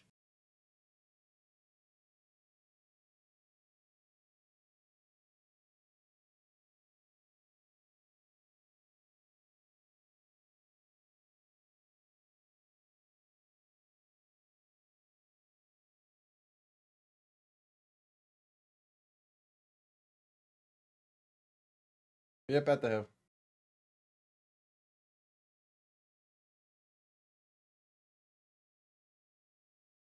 It's been a while since I've seen those earlier episodes of it, so I wouldn't remember.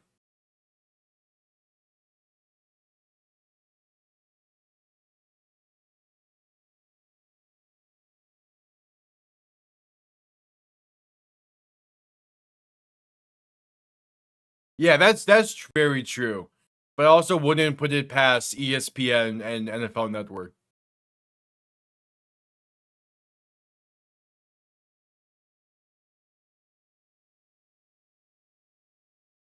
Uh,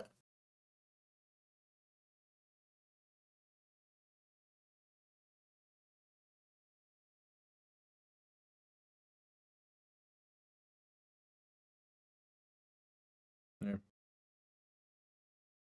Yeah, it's been a solid game for Birmingham so far. I mean, offensively, it's been a bit rough. Besides that last drive before the half, but the defense has showed out. We'll see how the offense continues into the second half as they get ball to begin this.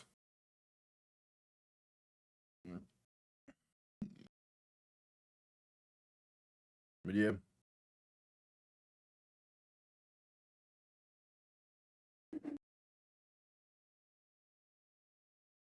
that because they have the fans that are by the stage. That them showing the fans that are still at their seats is just funny some of these times. It just doesn't flow.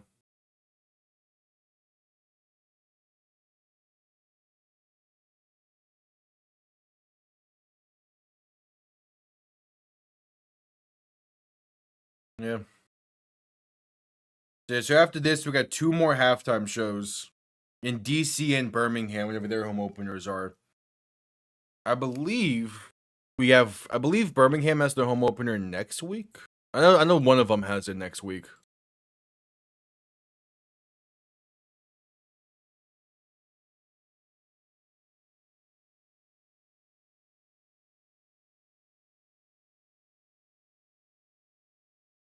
Let's see.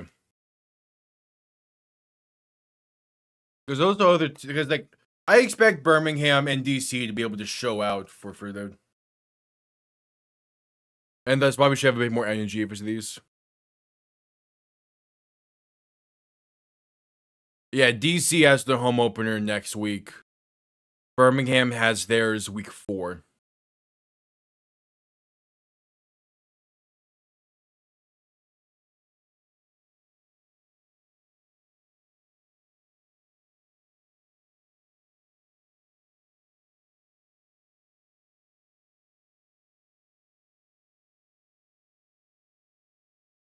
Yeah.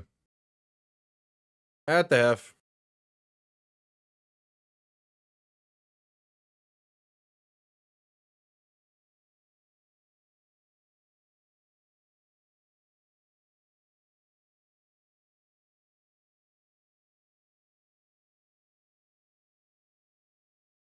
At halftime.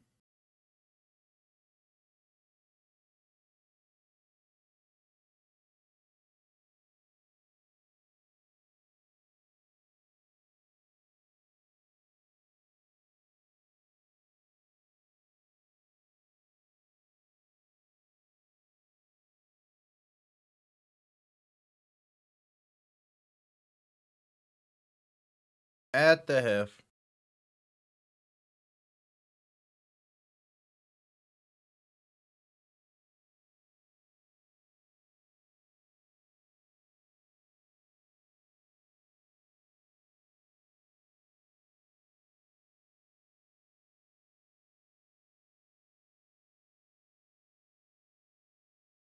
At the half. It is still funny how so far only DJ Khaled has had his halftime show cut short. That's just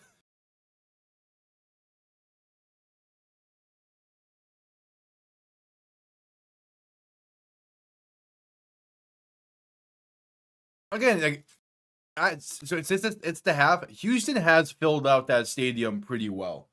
Early on, did not look great, but like there's people there. There's a good handful of people there.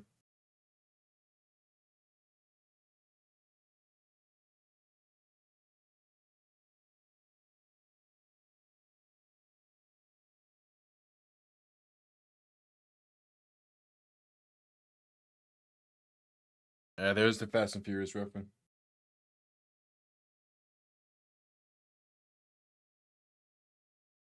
Yeah, he did not do a lot during the Orlando halftime show. It was something.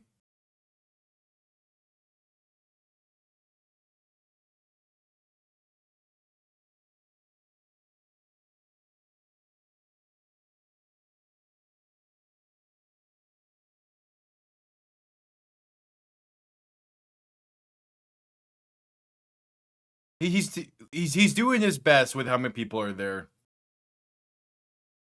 I think if they keep this up each year, obviously like you probably want to shift around some of the artists, but if you keep this up every each year with it, where the home opener has a halftime show, I think that also could really help get people in the stands.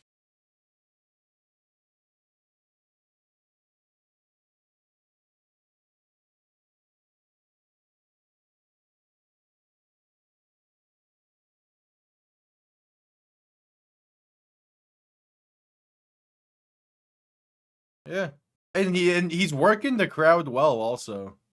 Like it's a solid show.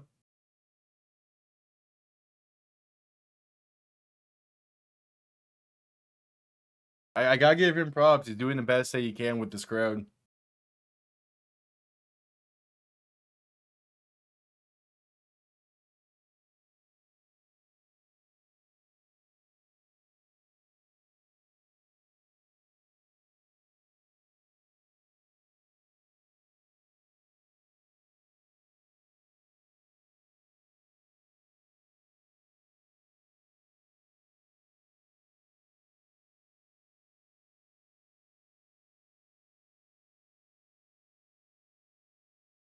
Yeah, you're gonna have to have.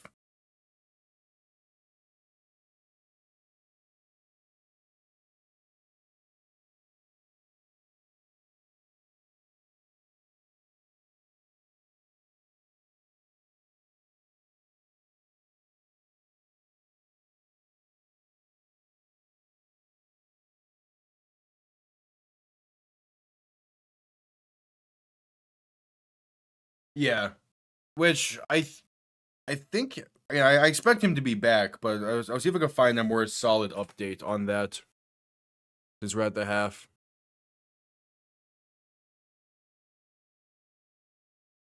All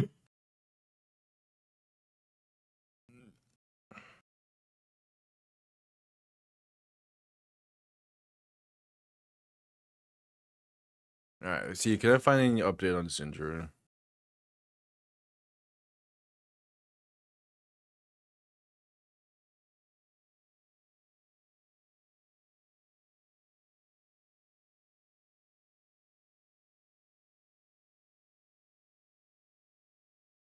Still just questionable.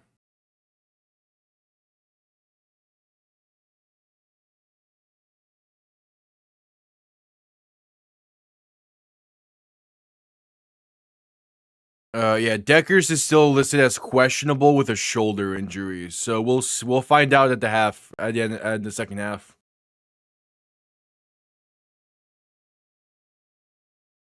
So we'll find out when the second half rolls around.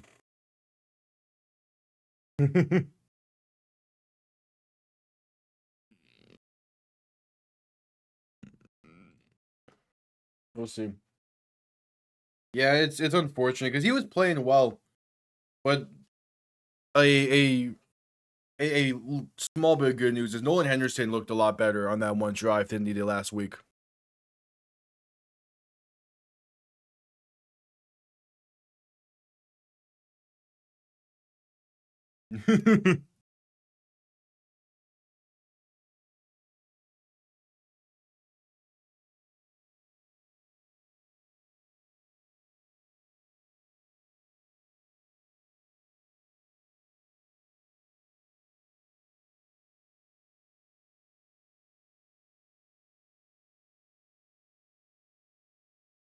Alright, still at halftime. You're taking your time with this halftime show.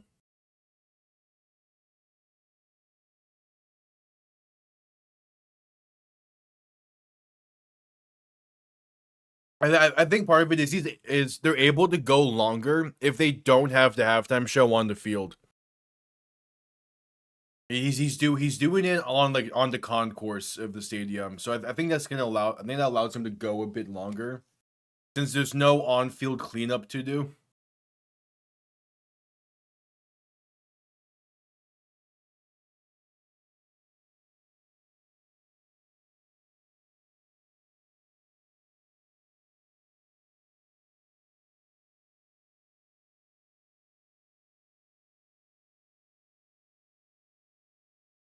Yeah,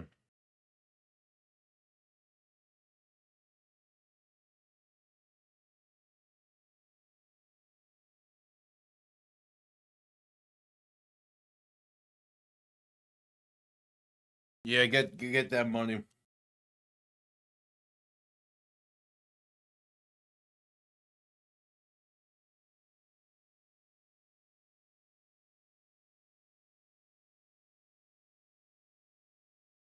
Yeah, again, it's you can see it. I can't get over that armadillo mascot. It is distracted. Why is it smiling like that? it, it, do we have?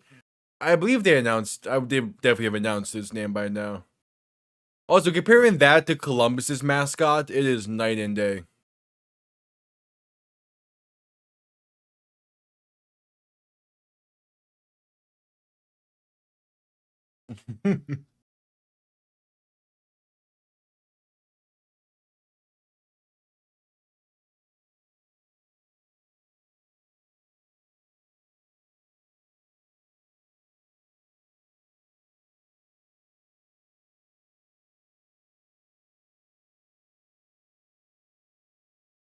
All right, now how many songs are you gonna do?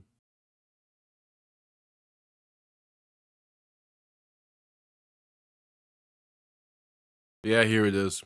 Oh yeah, okay, it is lightly censored.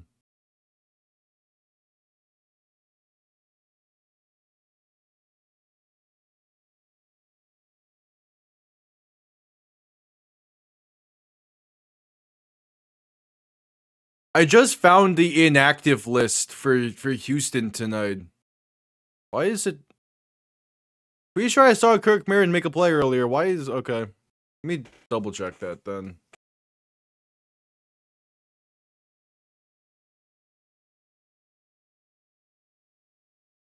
Yeah, I got you. I got you.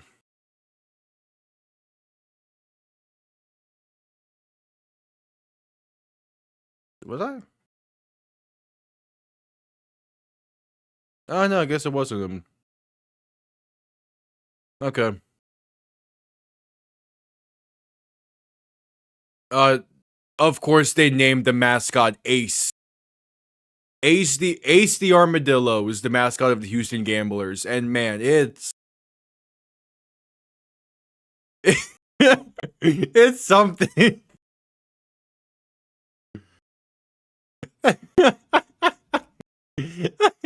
Okay, that's actually got. These mascots have been so hit or miss.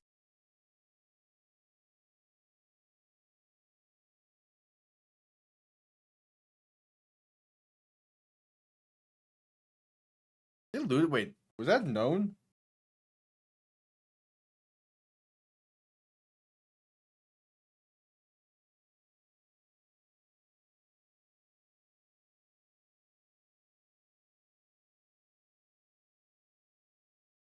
He's previewing new music? Alright, that already has made this like second, third best halftime show of the home openers.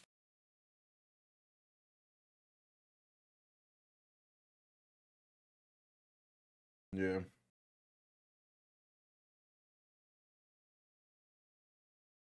Yeah.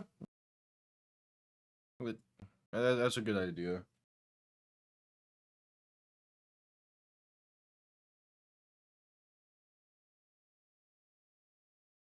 Yeah, the teams are taking the field as he's wrapping up here at the halftime.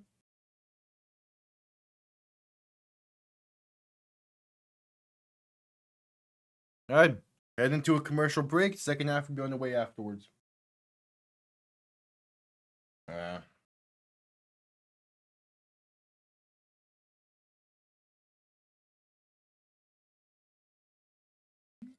yeah.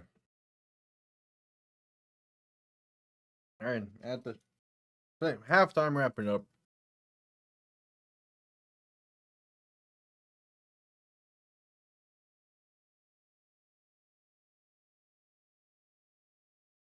Yeah. And yeah, just I mean, obviously, watching the game is a good way to start getting into it. But yeah, I get that. Of just like, yeah, affording that's the big thing. But yeah, them just not being in it, yeah, I get it.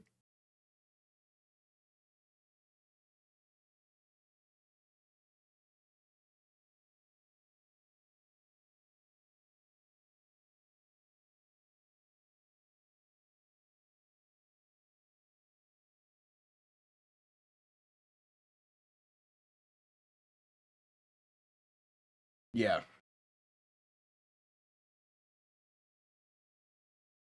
and hopefully it'll be good. Who are they playing that day? For the planned. Because like, my thing is it's always it's like because I don't get to go to a lot of games either, especially nowadays. So like I always try to like make sure like it's planned up to where they're playing like a team that realistically they could beat. So that way it makes it just that a little bit better. Yeah. Yeah, that's fair.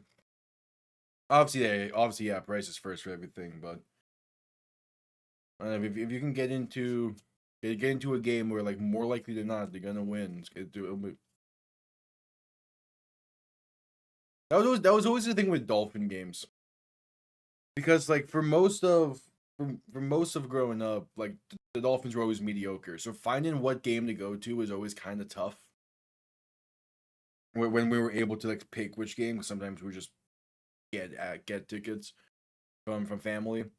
So we would always pick either a Jets game, we would always either pick the Jets game, the Patriots game, or if they were playing the Southern Division, or if they were playing like the Southern Division, we'll pick whatever like the lesser team is there. Because one, it's always fun to go watch the Jets lose. Two, anytime they could beat the Patriots was fun. And three, it's like, yeah, go if you're gonna spend the money to go to a game, you want to see your team win. I will say, 2019, we went to the first two games in 2019, and that was fun.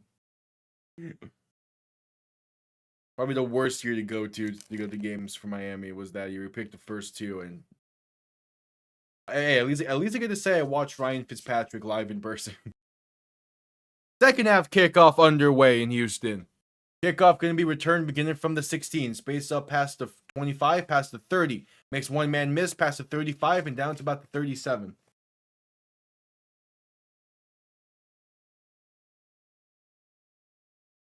Yeah, that's fair.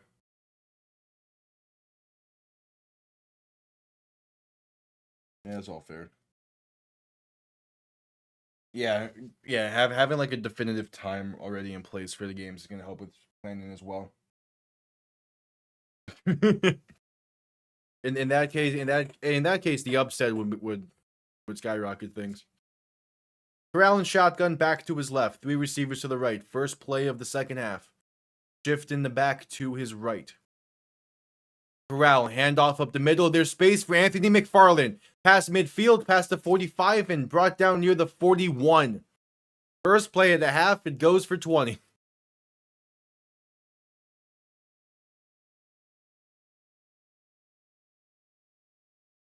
All right, that's how you start a half of action. But hockey's also one of those sports where you never really know.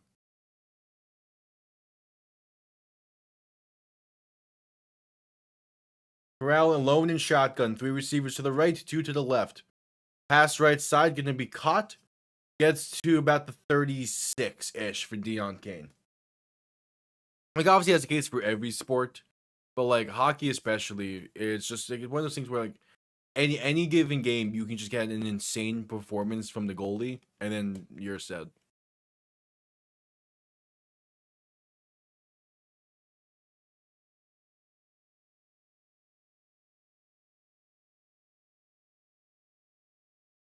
Corral and shotgun back to his left. Two receiving options to each side. 2nd and 5. Gonna play action, look to throw. Pump fake it, trying to buy some time, and sacked. Back at the 39. Pressure came in quick from three different sides. It'll be a 3rd and decently long. Malik Fisher, one of 3 gamblers, into the backfield to bring Corral down. Yeah, they surrounded him quickly.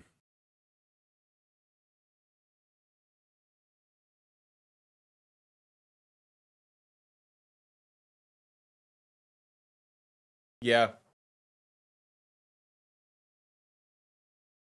Corral alone in shotgun. 3rd and 6. Looking to throw. Pass left side. Going to be caught, but not enough for the first. Only a gain of 2. It'll be a 4th and 4. And we'll see what the Stallions do here. Major Burns on the tackle to force the 4th down try. As it seems like they're going to keep the offense on the field. Yeah. But even then, like with offense and hockey, a lot of it is just lucky bounces. Sometimes, if you get the right tip near the net, you're good. All right, the Stallions are gonna call their first timeout before this 4th down play. They're gonna rethink it over a bit here. An early timeout called by Birmingham. Kind of shocked by it. They're typically not one of those teams that I would think would have to burn one this early. But it will bring us to a commercial break. So because I forgot to say this during halftime, I'm going to say it quickly right now. We're slowly approaching 600 subscribers. If you're new, subscribe would be greatly appreciated. Going live with basically every single UFL game, 42 of the 43 guaranteed. During the NFL season, when that rolls around in September, about 5 games a week, every primetime game, every Dolphin game, and then depending on how the NFL is scheduling their games, I'm going to fit in another one in each of those weeks if I can. So stick around, be greatly appreciated.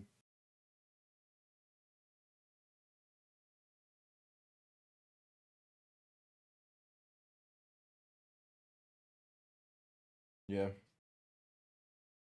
Nice. Yeah, the $50 like debit card gift cards. I'm like, yeah, those are interesting, but I never really understood those. I think I understand like the purpose of it, but like it's always one of those things where I'm like, yeah, like, you could do that, or it could be like, well, or you could just like do like I don't know. One of those things where like we never like it was never something I really like stuck around where I'm from. It's always more so just like the generic gift cards. Yeah, yeah, I mean, it makes sense then, but yeah, like obviously has its purpose, but like in South Florida, like you couldn't really find those too often.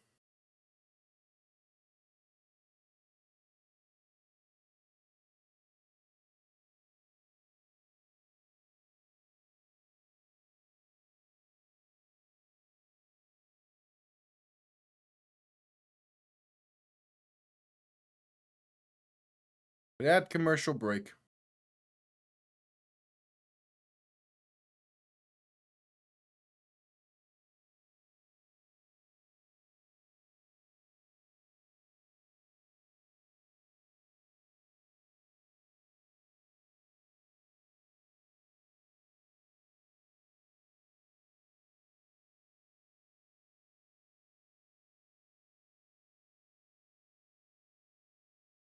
Yeah, it's last stitch effort because they're trying to just get like that home guy. But I don't know. I feel like if you keep Skip Holtz and you keep and you keep what was working for them last year and just put better marketing in the area, you probably could fill up that stadium even better if anything. But now that it's a soft reset, it's gonna be very interesting to see how Birmingham fills out in a few weeks for this team. Obviously, like you have 3 weeks to be able to like build something before having to play at home, so there's definitely an opportunity. 4th and 4, the offense staying on the field. Corral and shotgun back to his left. 3 receivers to the right. Looking to throw. Houston sends 3. Pressure comes quick. Pass over the middle. Wide open for the first and more. Past the 20 and out of bounds near the 16. It's Justin Ross on the grab. And one play puts the Stallions inside the red zone. Houston sent 3. They got the pressure in quick. They just lost Justin Ross over the middle. Great route. Yeah, great route and miscommunication between Gamblers defenders. They thought they were gonna switch receivers, ended up not being the case. Corral gonna hand this off up the middle for Anthony McFarland. Gonna fight his way inside the 15 and down to about the 13, 12-ish. Yeah.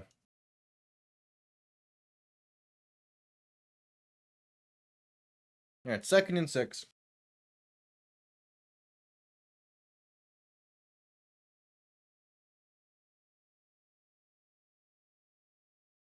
We'll see again. Like Corral's one interception in this game, or was one like really bad pass throughout the season, is more so just because the pressure surrounding him. So if you can get pressure in, you can force that bad pass that you need. But there's a quick pass over the middle, and wide open is Deon Cain. The Stallions double up and extend his lead to 7. No one even near him. Just too easy for Birmingham.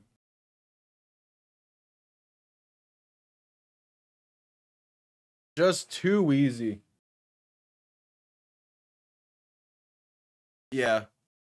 Which I did not actually realize the color change, but to be fair, I'm also a Also have a mild red-green color blind, so I was not going to notice that unless it was pointed out to me.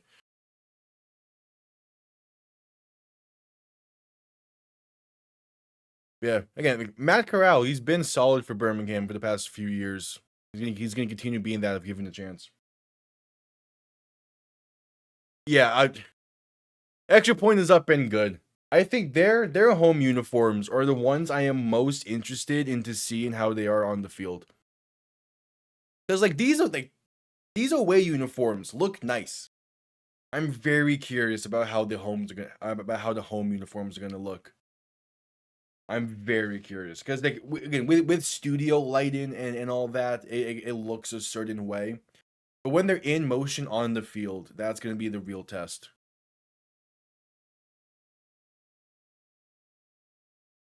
I'm in the same. I think the only ones that are like truly bad, but I still kind of want to wait for them. Kind of want to wait to see them on the field first before I truly I truly stamp that into place.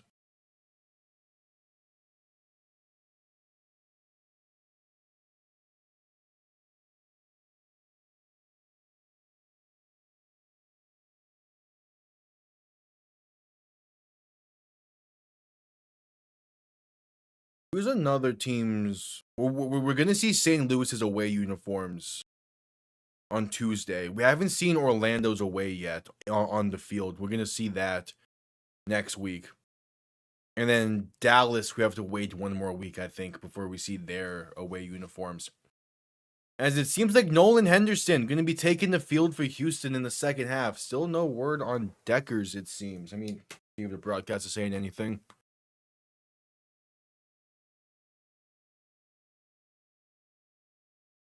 Kickoff return beginning from the 8, spaced up past the 25, down to about the 30.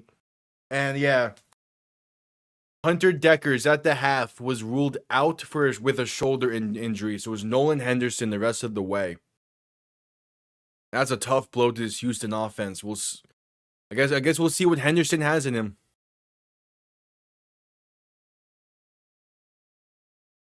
Yeah. Again, it's again the stripe design is nice for these away uniforms, and all around I like how the aways look. It's that home uniform I need to see in action. Yeah, Orlando being the primary dark gray is just not good. Handoff up the middle, going to be room for a first and a little bit more, a gain of about 13 or so. I believe that's Jalen White on the carry.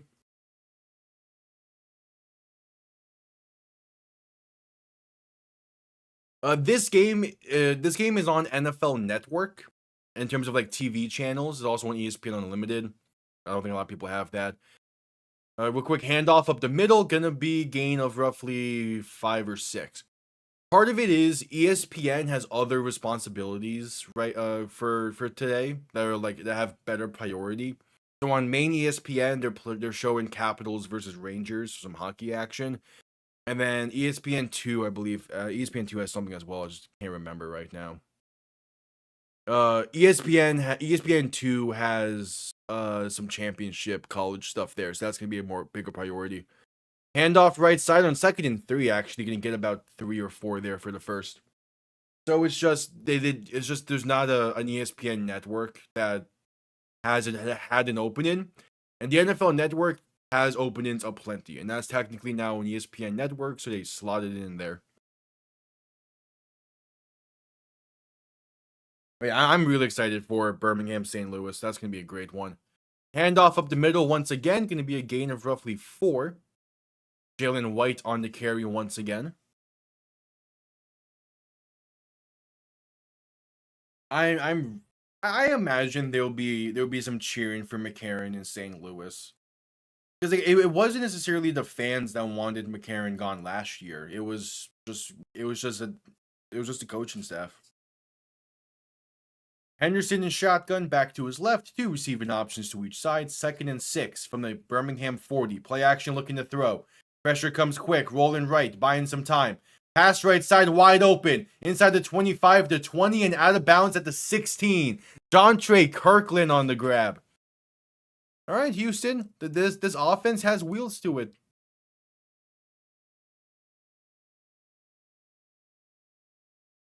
Have you seen the Columbus Aviators schedule yet? Because their next 4 games are against 2 teams. That's gonna be so weird. I'm pretty sure Orlando also has a back-to-back against Louisville. That's gonna be interesting. Handoff right side, gonna get inside the 10 to about the 8. Yeah, because Orlando plays Louisville next week.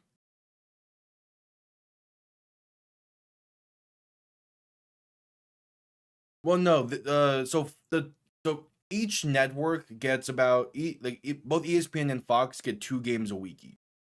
So Fox's was the Columbus DC game, and they get St. Louis Dallas. ESPN got Orlando Louisville and Birmingham Houston. 2nd and 2, Henderson handoff up the middle, and gonna be just shy of the first. Gets about a yard and a half.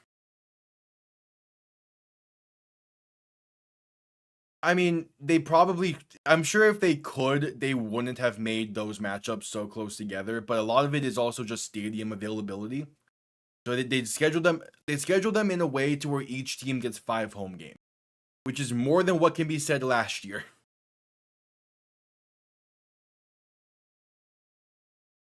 What's going on with Carson Wentz? Yeah, I thought he signed on somewhere. Henderson in shotgun, handoff up the middle. Gonna lose about a yard there for Jalen White on 3rd and 1. Couldn't find a lane. Alex Cook into the backfield. 7 minutes to play in the half. What does Houston decide to do here?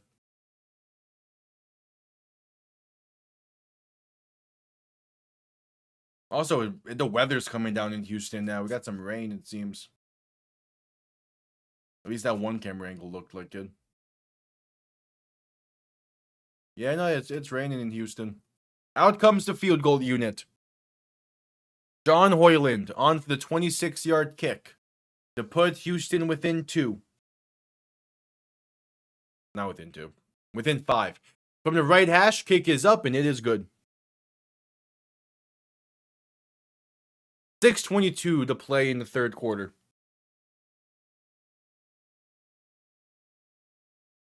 Yeah. Yeah, that game was not fun to watch.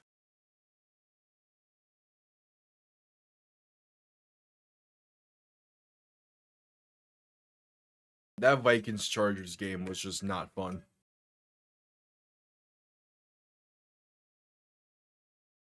They've looked solid. They have looked solid. A really good bend don't break.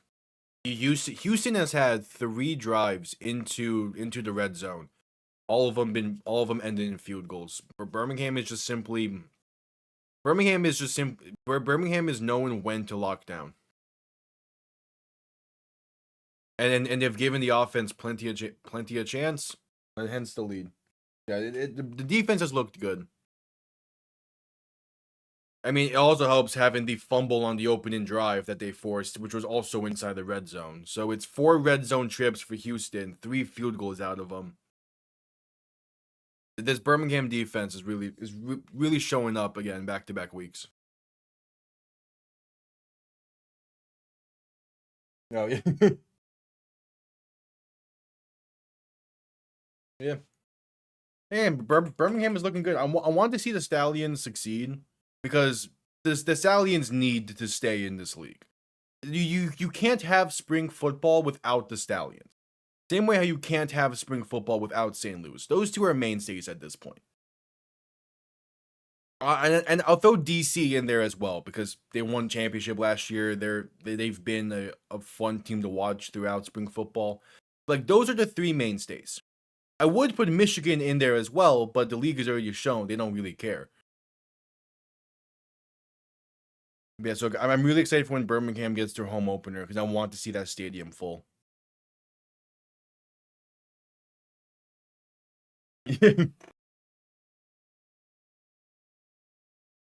Again, the Stallions have a strong fan base. It's a strong and fun fan base, but it's just I'm hoping the scheduling that has happened is gonna allow people to truly see it better on TV. As we're at commercial break after the field goal for Houston.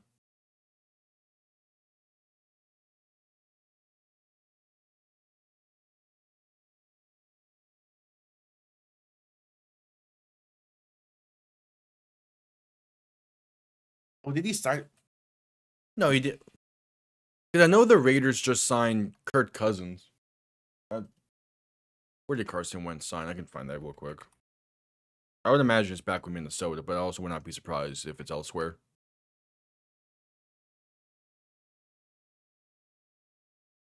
Yeah, he signed back with the Vikings. And that makes sense.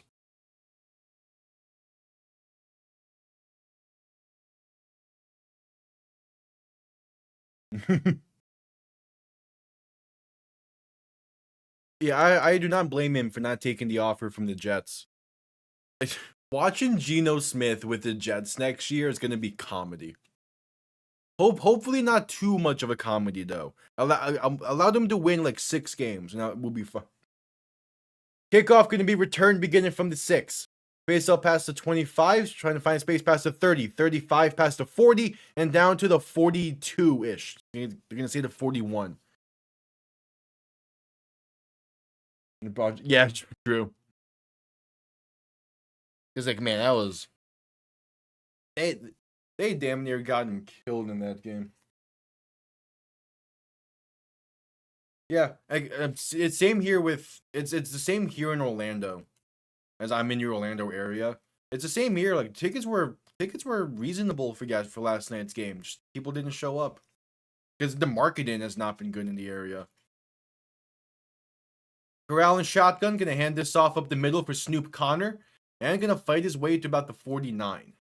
So gain of 8.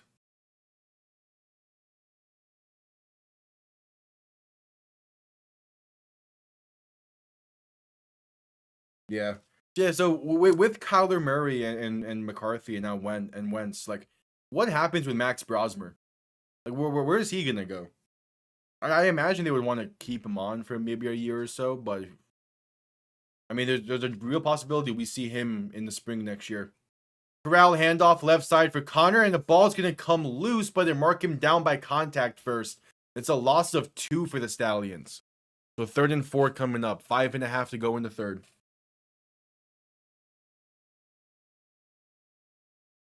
I think 10K would be a good mark for their opener. Though, what was their average attendance last year? I think if you could just match that again. Or, again, even more ideally, is what Protective is, what, like a close to 30K capacity stadium. If you can get 15, 18K in there, I think that's going to look a lot better. Corral in 3rd and 4. Alone in shotgun, looking to throw. Launching one deep. Right side. Has a man, but barely overthrows him. Kind of lost that in the air, it seems, as well. Was looking for Jordan Thomas on the deep ball. Couldn't quite connect. He had a step. 4th and 4 coming up. Yeah, again, yeah, the weather was bad for home games. Also, pretty much all their home games were noon on Sunday, it felt like. Scheduling did them no favors last year. So again, the hope is that their scheduling this year is going to do them a bit better. We'll see. Are you going to the home opener? Hell yeah. As the Stallions going to punt after that. Punt comes off clean. That fair caught at the 10? Okay.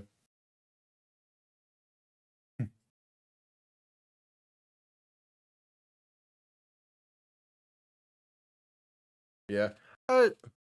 I think the Cowboys will look better next year. Because the offense wasn't really an issue for them. It's just that defense had problems. But I think the Cowboys will look better. But also, so will that entire division basically will look better. The NFC East might be a very competitive division next year, and it should be fun.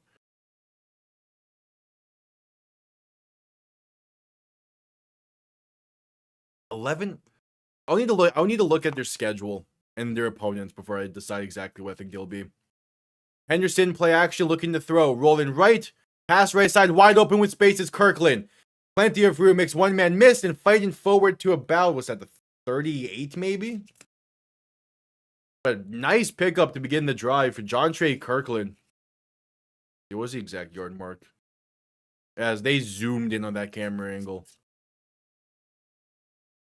Yeah, defenders trying to bite on the potential QB sneak or QB run, but there's a lofter to Kirkland. There's space. Got all the way down to the 43. Henderson in shotgun back to his left, 2 receiving options to each side. Handoff up the middle. Gets past the 45 and stood up around there. Yeah. I am shocked we have not heard anything about Eberflus being gone yet from there, because he did a terrible job.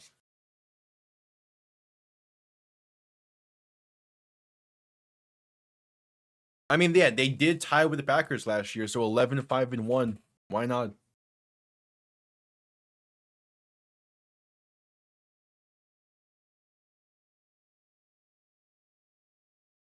I think he can be a solid coach. I feel like he needs a year off.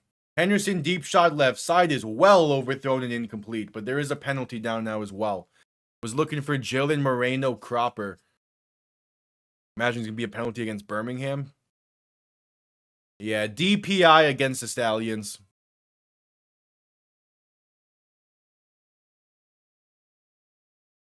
The Giants is going to depend a lot on health next year.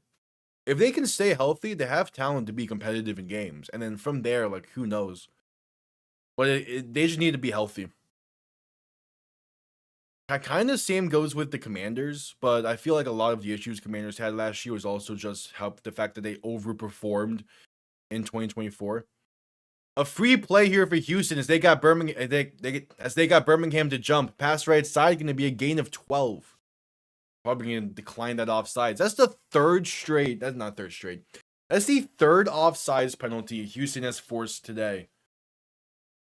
Like, somehow these Stallions players are just jump happy. Yeah, it was a kind of weak call. Probably could say that was uncatchable, but I mean, at least it's consistent. A very similar play got called earlier in the game. Henderson in shotgun back to his left. 3 receivers to the left as well.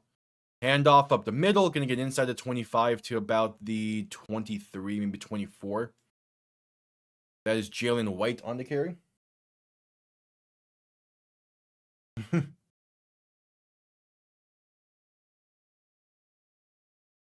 Yeah.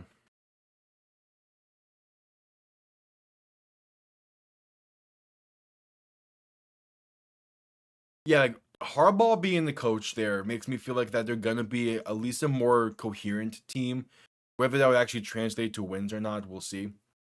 Henderson alone in shotgun, 2nd and 7. Quick pass left side, caught for a receiver screen. Makes 2 people miss, has space inside the 20, the 15, the 10, inside the 5, and down to the 4. Justin Hall gets it 1st and goal Houston with 1:50 to play in the 3rd.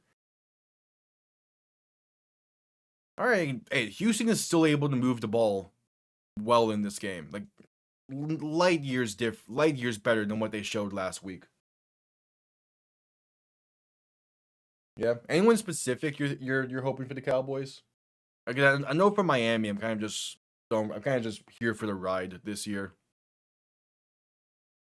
Henderson in shotgun back to his right, handoff up the middle. Gonna be stood up at the 2. The push and second effort gets him to the 1 before they whistle to play dead.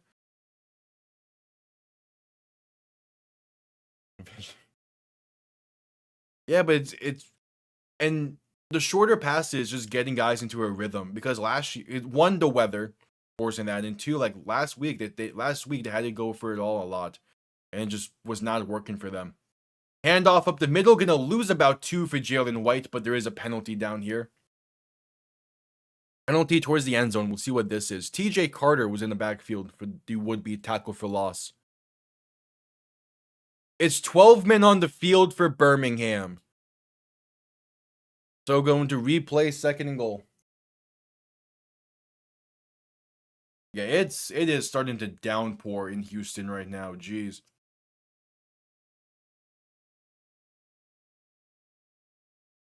I'm kind of shocked it's only the second 12 men on the field penalty we've had this year so far. With a bunch of new coaches, I would have thought we'd gonna see a bit more. QB sneak on 2nd and goal, and the ball comes loose. but Houston seemingly has it. Yeah, Houston falls on to Nolan Henderson for the QB sneak. And now he's slow to get up.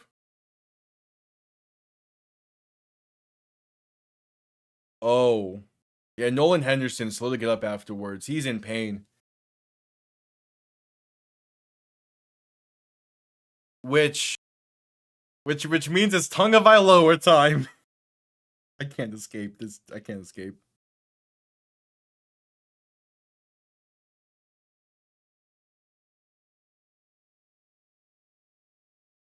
So Dekkers hurt his shoulder earlier. Henderson got hurt there. So Taula Tagovailoa takes the field. 3rd and goal from the 1. Let's see what he got. Not Tua, not yet.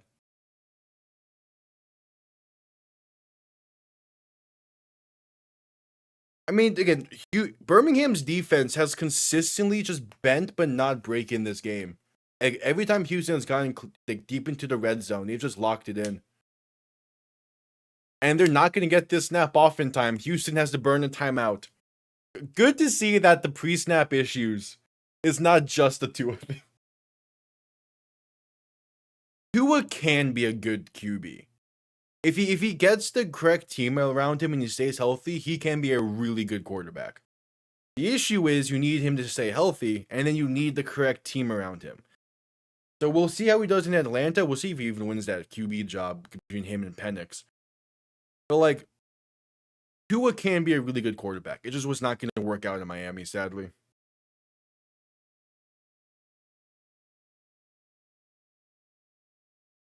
Yeah. A Cowboys-Chiefs Super Bowl, I think, would break the internet. I could see the Chiefs going back, though. I could.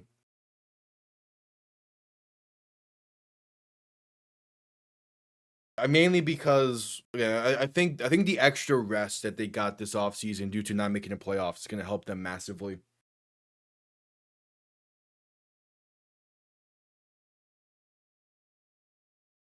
Oh, net. Okay.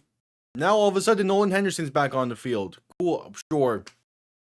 Henderson in shotgun back behind him. 2 receiving options to each side. Ball on the 2-yard line. Handoff left side. Gonna lose 4. And that'll be the end of the 3rd quarter.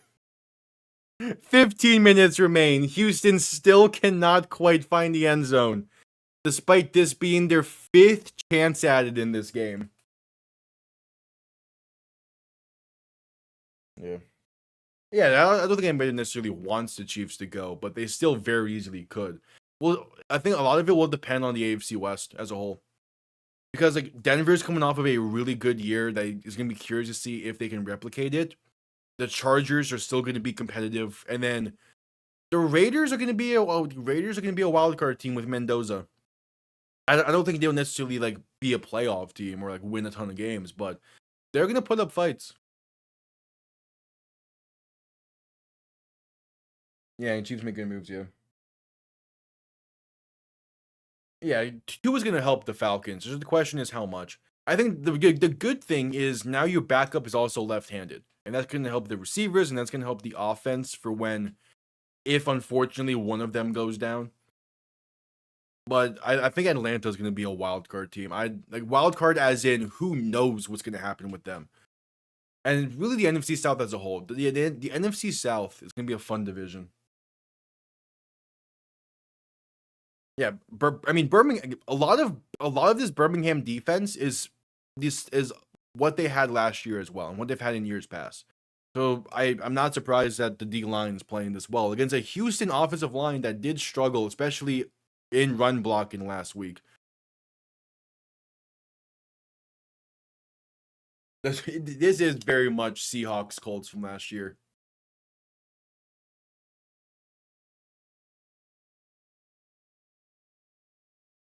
During the NFL, it is the Dolphins because I'm a Dolphins fan. Go live with every Dolphin game, so that's just natural. UFL is by far Birmingham. Though I will say, though St. Louis has had some good ones as well.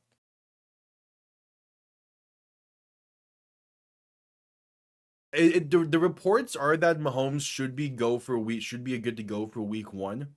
Which, if that's the case, then yeah, they're going to be just fine. If he misses a week or two, I think they'll still be just fine, depending on who they play those first 2 weeks. But as a whole, I do think the Chiefs are going to be not necessarily a team to watch, but you can never rule them out when they have Mahomes, Reed, and Kelsey. You can't rule them out.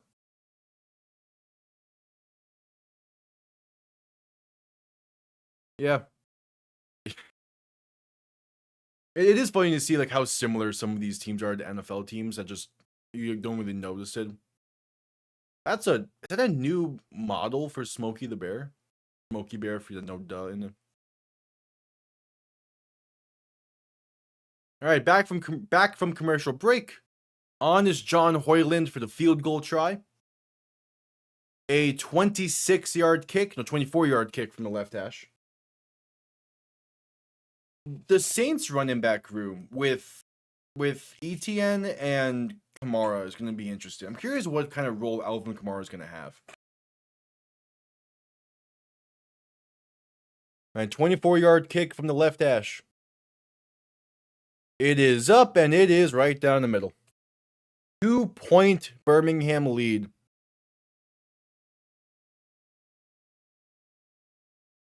As the fourth quarter is underway. I'm gonna wait until the preseason, and then I'm gonna see how the New Orleans Saints preseason broadcast pronounces his last name, and then I will adjust from there. For the time being, I'm gonna say Etienne because that's what I'm used to.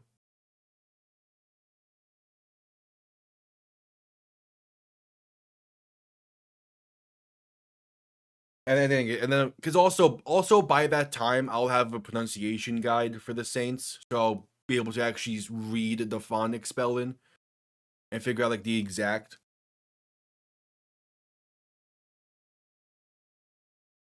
All right, teams are lining up for the kickoff. He did, but it's one of those things where I want to wait until a phonics spelling. And that will come when the Saints broadcast gets it as well. Because think about like how many like most people don't fully get. One of those things where when I'm calling Saints game, I'm trying to get it right, but offhand right now, the adjustment will come later. Kickoff underway. Return past the 30, 35, 40 to about the 41, 42-ish. Nice.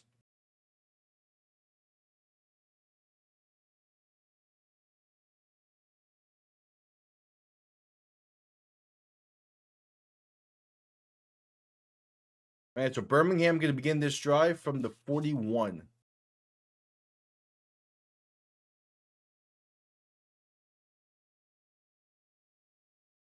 Corral and shotgun back to his left. 2 receiving options to each side. Handoff up the middle for Anthony McFarland. Going to get about 4 or so on the play.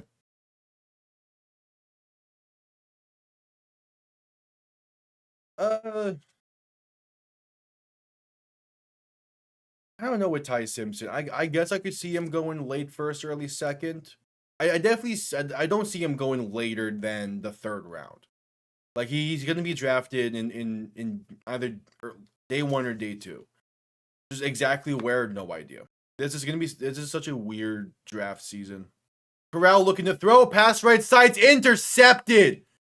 A great dive-in pick gives Houston the ball down by 2. Looking in the seam, and Carlton Johnson just steals it.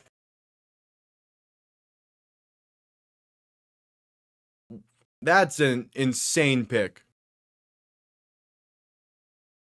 It's a good decision. It's there.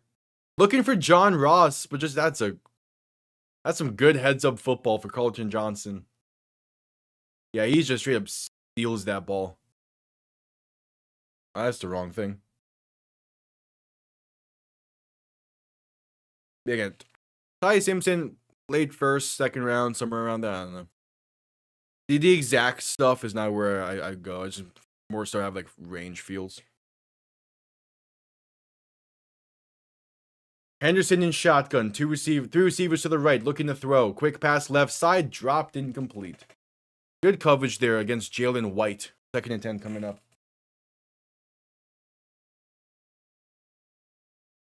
Yeah, again, I remember when he got announced as the OC, there was all that stuff about, like, with all these coaches, there was stuff about, like, their previous spots. That was something that came up. But, like, the key thing is, like, there's a ton of first-time head coaches in this league, but most of their staffs are made up of former head coaches. Henderson play action, looking to throw. Pass in the flat, gonna be a gain of only about 2. Not much else room for Cam Sutton. So 3rd and 8 coming up.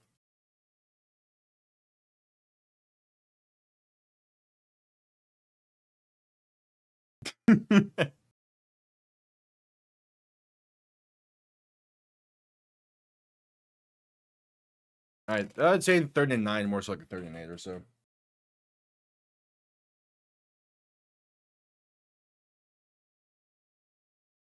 About 13 minutes left in the game. Henderson in shotgun, back to his left. 2 receivers to each side, looking to throw. With time, pass right side's open for the first to about the 48. You believe that's Cam Sutton once again on the grab. Yep. Found a nice open pocket in that defense. Makes it 1st and 10 for Houston, down by 2.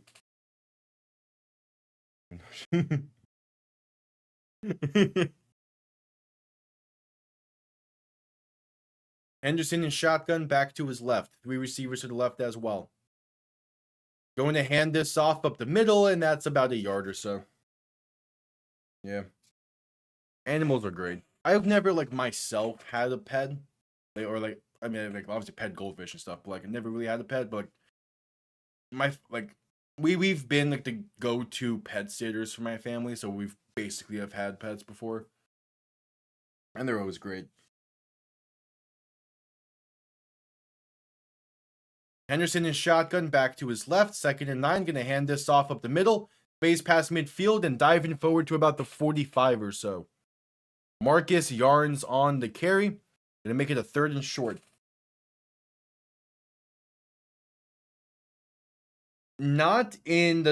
Probably not until they get to day 3. Because from everything that's being said, Halfley and Sully do fully trust Malik Willis. So if they're going to draft a quarterback, it'll be someone to compete with Quinn Ewers for the backup job. And I see that being like maybe a 4th round pick they'll spend. Henderson handoff up the middle. And that's going to fight forward. Maybe get the first, depending on the spot.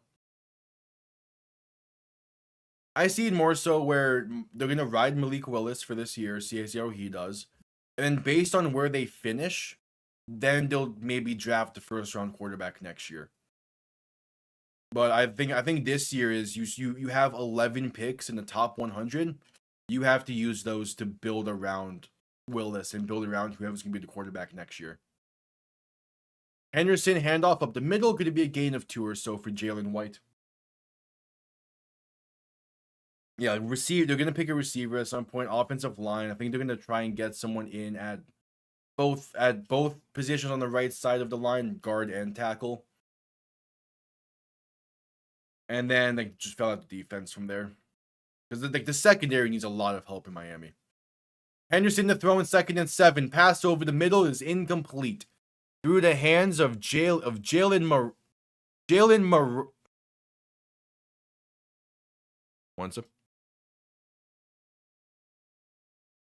Jalen Moreno Cropper. There we go. Jeez.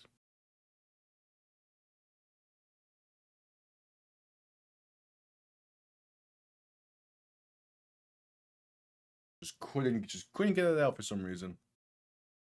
Henderson in shotgun, 3 receivers to the left, 2 to the right, motioning someone into the backfield to his left. 10 minutes to go in the game. Henderson to throw in 3rd and 7. Has some time, pass over the middle, wide open, hurdling to the 20, maybe down to the 19. Justin Hall on the grab. And he got up there for the hurdle. Jeez. He really took lift off there. The ball now on the 19. Henderson in shotgun, back to his right. 3 receivers to the left, looking to throw once again.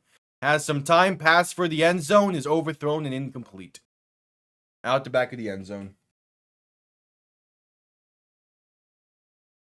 Yeah, it's if again just randomly. It could be the simplest of names, but randomly, I just get stuck on a name for no reason sometimes. Where like I have to see it and then be like, okay, yeah, and then go.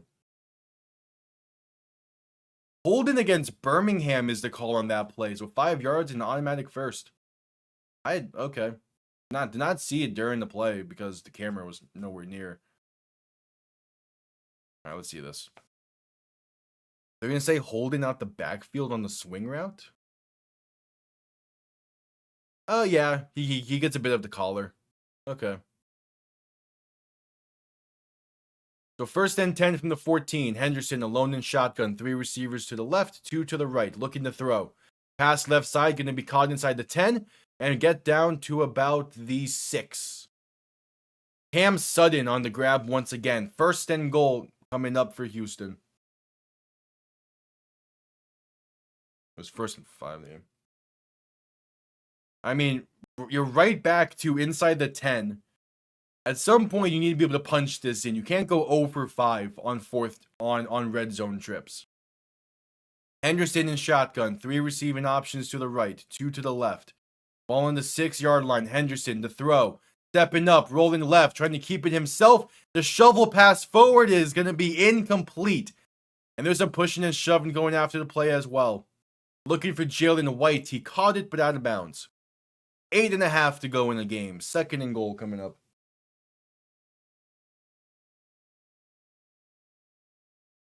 Yeah, it's just the officiating crew. Because like even in other games, both this week and last week, they were pretty good at keeping the penalties and keeping the penalties in. Just this ref crew, I don't know, they got something.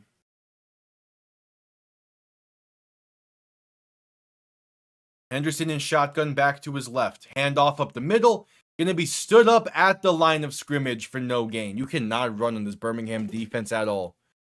It is just not working for Houston right now.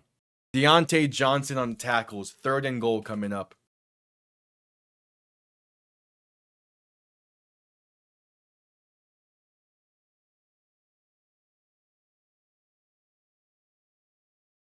Clock rolling down. 7:35 to play in the game. And they're letting this run. Oh no, they're saying that was 4th and goal. Okay, so out comes the field goal unit to give Houston the lead. Kick is up, and it's right down the middle. Houston takes a 1-point lead. 7:20 to play in the game.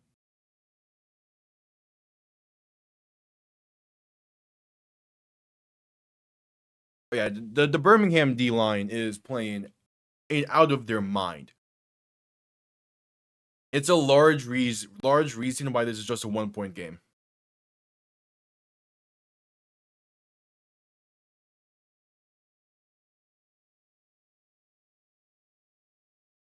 As we're at commercial break. Yeah, it's a large reason why this is only a 1-point game.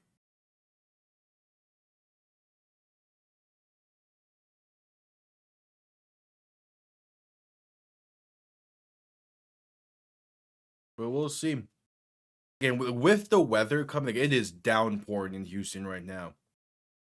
That's gonna play an impact. It's just which run game do you trust more? And I'm probably gonna lean Birmingham's a bit more, also because of the defenses. But either way, Houston has played this game fantastically. The fact that it's this close late is a great showing from them and bouncing back from a really bad showing last week, especially Nolan Henderson.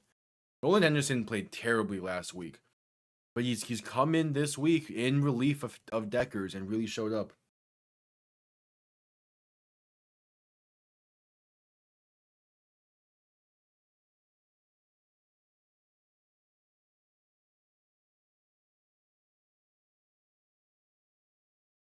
We will see.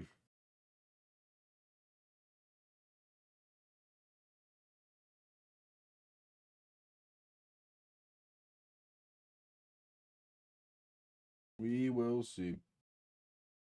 Yeah, it's called Seahawks, but in a different feel.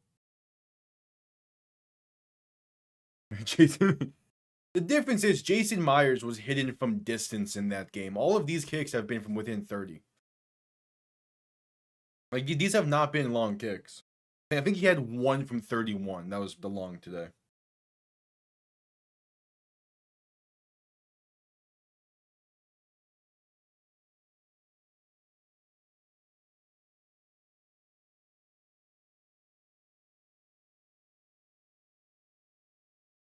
Yep, at commercial break.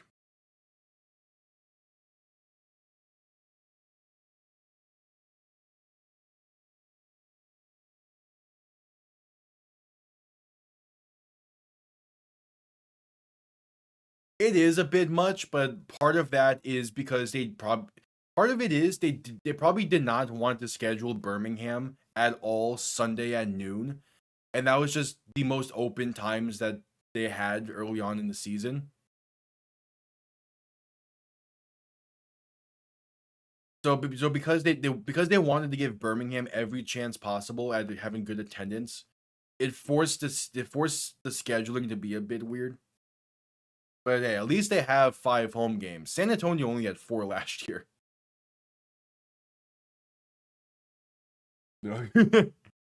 Yeah. Yeah, weather is coming down in this. Wait, now it's... Hold on. Now they're saying it's 1st and goal for Houston. Was it illegal? I think they're saying illegal formation on Birmingham on that field goal try. Too many people lined up to one. So on. I have the headset right here.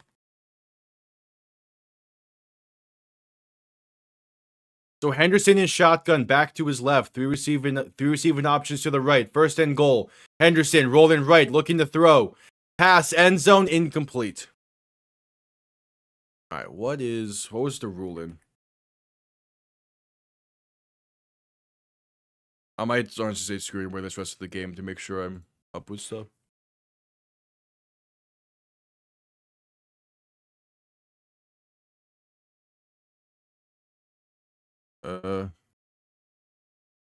Henderson is shotgun, handoff up the middle, and he is in. Jalen White. It's in for Houston. They finally find the end zone after all of that. And just a weird situation of events. So let's break this down. So Mike Piera stepped in and reviewed the play. And what did he... Good. Yeah, so Mike Piera stepped in and added a penalty onto the play for defensive offside. So that gave an automatic first to Houston somehow, for some reason. Now the extra point is up and Houston leads by 5.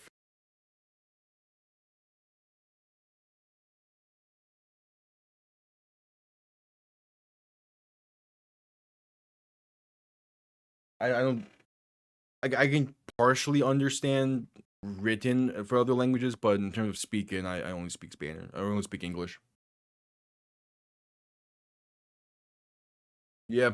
Yeah, that's okay. Again, the UFL allows that, so it's just okay. During the commercial break, Mike Piera stepped in and said there was actually a defensive offsides on the play, and it just it gave Houston some life.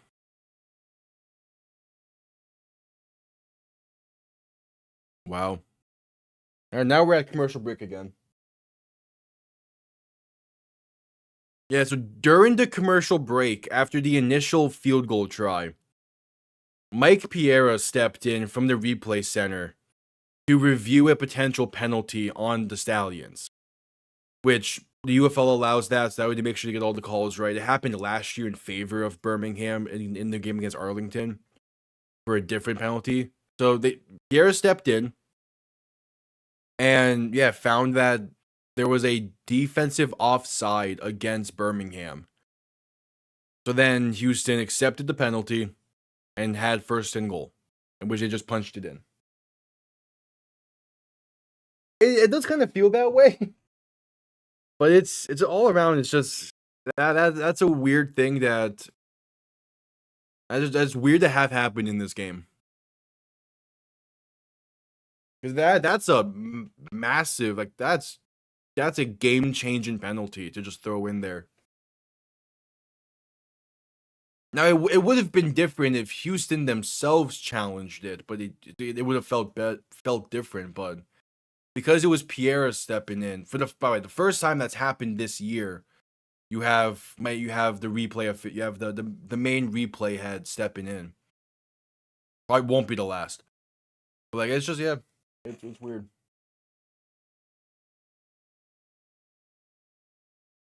Yeah, it wasn't the refs themselves. It was the replay center. Yeah. But that's part of what the UFOs do, and that's also a great example of what to expect in the NFL next year if we do have replacement refs, because that's going to be a rule where the replay center is able to the replay center is going to be completely able to fix the obvious calls next year if there's replacement refs, which is leaning like we're going to have that.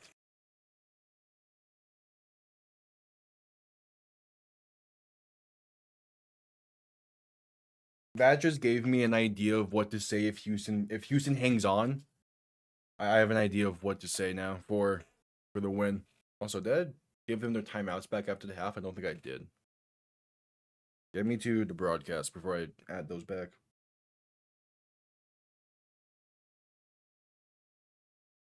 As we're just coming back from commercial break, they're showing some 40-yard dashes for guys on this Birmingham team.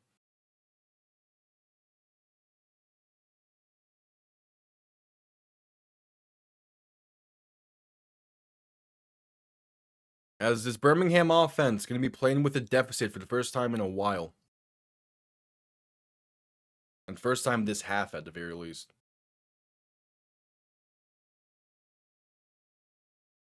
Okay, no. Alright, kickoff underway. Just under 7 minutes to play in the game. Kickoff going to be returned beginning from the 1. Out past the 10, the 15, the 20. And past the 25. Breaks off some defenders and gets to the 28 just about. Yeah, well, last week, Birmingham found themselves in a pretty similar situation. And Matt Corral he knows how to lead end of half drives. He did it in this game. He did it last year. So, I mean, Birmingham is still very much in this.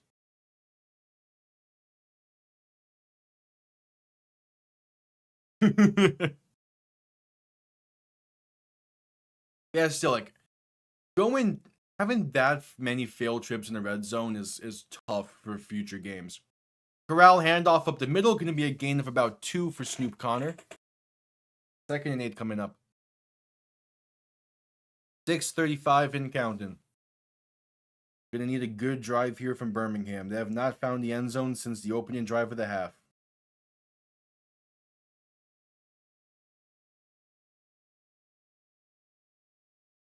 Corral and shotgun back to his right, looking to throw in 2nd and 8. Has some time, pass right sides, a nice diving catch along the sideline for Justin Ross. Gonna put the Stallions near the 44-yard line and pick up the chains. If Birmingham touchdown that gets called back after a Houston challenge, just watch.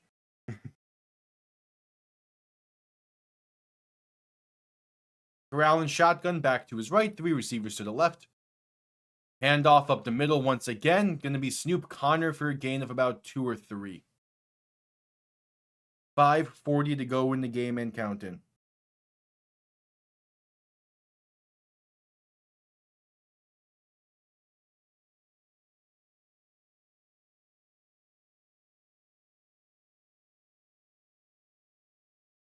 Second down.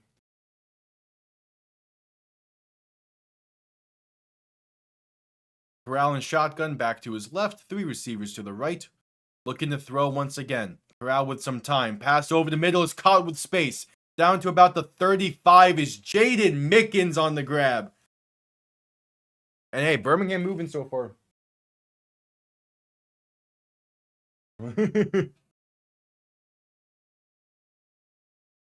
I mean, again, Birmingham's two scoring drives was the end of the first half and the start of the second half.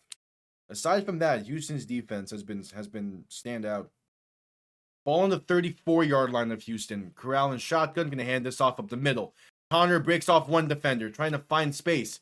Gets past the line of scrimmage for a gain of 2, but really creating something out of nothing there.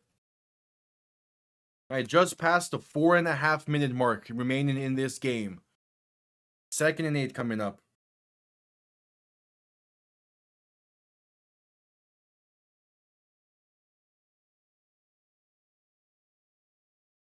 Clock continuing to roll. Corral and shotgun back to his right. 2 receivers to each side. Going to play action and look to throw. Corral pass right side. Going to be caught to the 20-yard line. Jaden Mickens once again. A nice dive-in grab to move the chains. He's having himself a great start to this season. 3:45 to play now. 1st and 10 for Birmingham from the 20.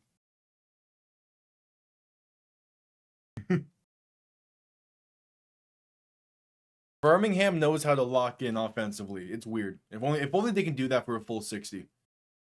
Corral gonna hand this off right side for Snoop Connor, and as I say that, they lose about half a yard. I do kind of want to see Corral use his legs a bit more in this type of moment. It's like, well, yeah, he's not like a traditional mobile quarterback. He can still he can still use his legs and for wonders in this moment. Corral and shotgun back to his right, 3 receivers to the left. Going to look to throw. Corral with some time. Pass right side. Going to be caught inside the 15 to the 14. He takes a hit there as Tyler Davis on the reception. One more play at minimum is needed before the 2-minute warning. He can be very unpredictable at times, but Corral's floor for the unpredictability-ness is still a really good quarterback. His ceiling is better than anyone else's ceilings, it feels like. It's just that inconsistency is what hurts him. Corral looking to throw, pass left side for the end zone is incomplete, and there is a penalty in the end zone. Pretty clear and obvious penalty there. Going to be against Houston, most likely a DPI. Was looking for John Ross in the end zone, and he got all types of held up and tackled there. That should be clear.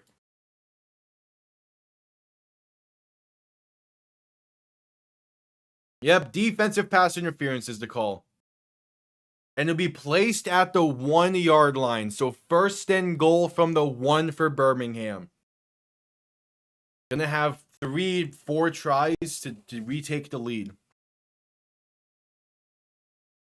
I want to see John Ross get like a proper reception. He had one last week, but he got called back due to penalties. I want to see John Ross just catch a screen and take it 30. Oh yeah, it's the DPI in the end zone. Corral and shotgun back to his left. 3 receiving options to the right. 1st and goal. Handoff, McFarland up the middle. Did he cross? It is close. I think one ref is giving it to him. One ref is saying he's in. We'll see what the consensus is first. Still only one ref signaling it.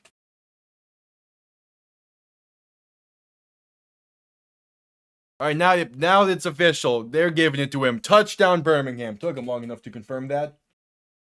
They take a 1-point lead. Yeah, this sideline angle. Yeah, he's in. That's so clear he's in. All right, Birmingham takes a 1-point lead. He probably wouldn't have caught it anyway, but it does like he didn't even have a chance to. And Justin Ross's speed, he could have probably gotten to it. All right, Birmingham going for 2 to make it a 3-point game late. Corral and shotgun back to his left. 3 receivers to the right. Ball on the 2-yard line. Corral to throw. Has time. Pass right side off the mark and incomplete. looking for Jaden Mickens. Houston down by 1 with 2:02 to play.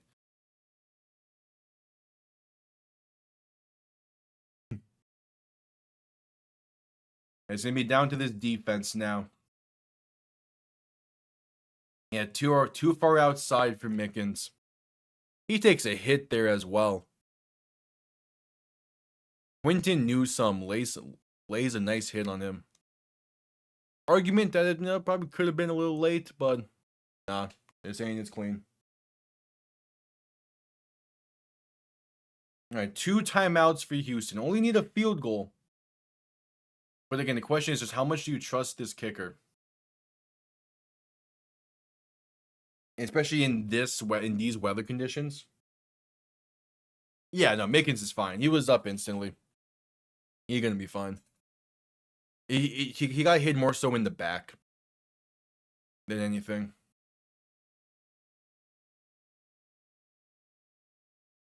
He got up instantly and was shouting at the refs for a penalty. He good.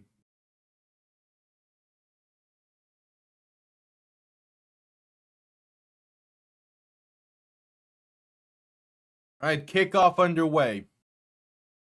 Going to be returned beginning from the 16. Space out past the 25, past the 30. Trying to bounce it outside, but going to be tripped up around the 30. Went backwards a bit there, trying to bounce it out towards the sideline. So, Houston, down by 1, ball on their own 30 as we hit the 2-minute warning. 1:56 and 2 timeouts. There's still plenty of time for them. First, a commercial break, and quickly at this commercial break, actually check the official number here. Hell yeah.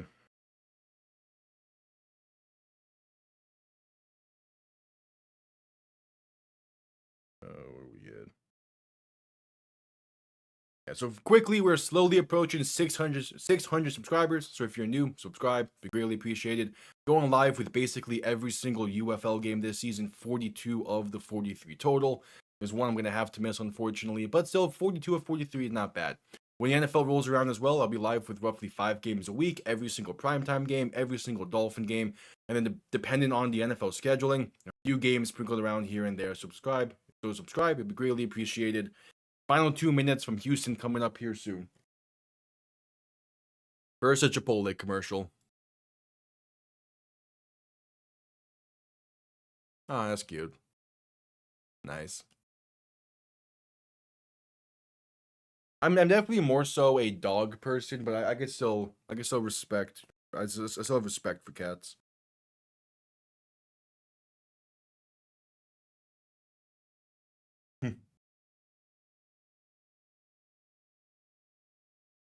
I mean, but that's also just gonna kill some time. So if they go short, and if they go short, all you have to do is rally and bring them down inbounds.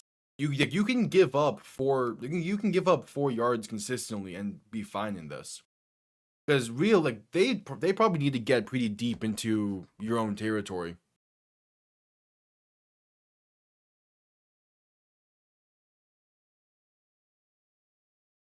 What is their kicker? What is Houston's kicker's career long?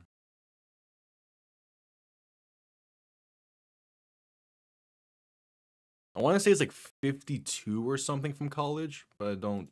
I looked it up last week, just can't remember. Let's see. University of Wyoming's website. What you got for me?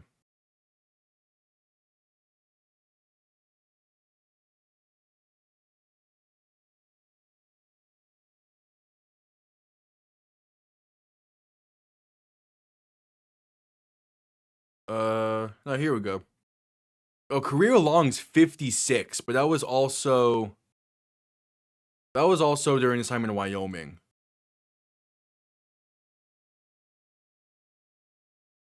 So that was 3 years ago ish. He hit from 56. So we'll see if he still has an in him if it comes down to it.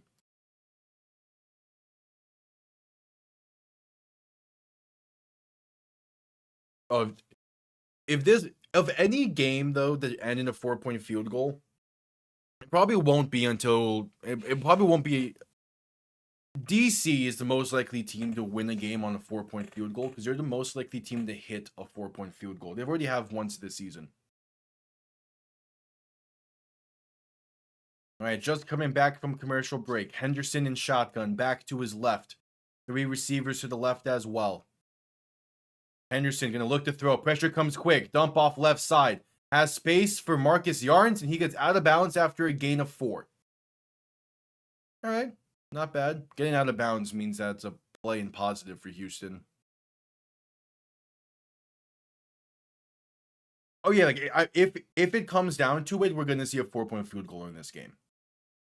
If that's all that Houston can muster on this. Henderson in shotgun, looking to throw in 2nd and 6. Pass left side, going to be incomplete. Looking for Jalen Moreno Cropper. But good coverage along that left side forces it loose. 3rd and 6 coming up.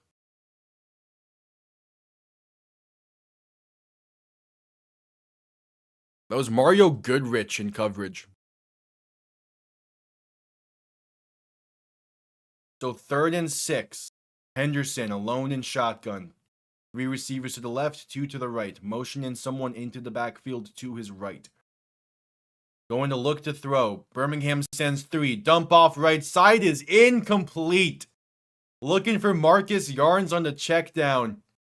Put it a little bit too far up the field with this weather condition. Now it's a 4th and 6. And I wouldn't say it comes down to this, but this very well could decide the game. Yeah. They have a bit. Henderson in shotgun, looking to throw in 4th and 6. Pressure comes quick. Rolling right, penalty down. Henderson still looking. Pass gets away, it's going to be incomplete. He gets brought down kind of awkwardly in the backfield. Questionable defense from Birmingham. The guaranteed penalty I know is going to be holding against Houston. We'll see if there's others alongside of that.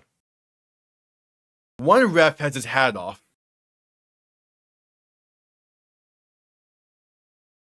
Holding on offense.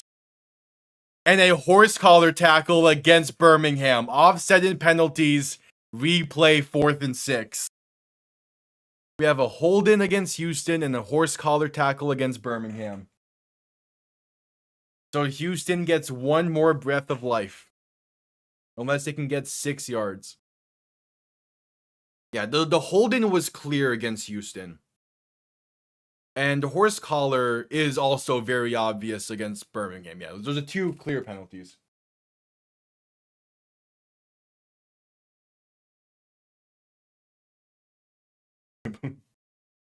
Henderson in shotgun, back to his right. Shift in the back to his left now. 3 receivers to the right. The 40-yard line to keep the game going. Any more time wasted, and I mean, Birmingham's already pretty much in field goal range.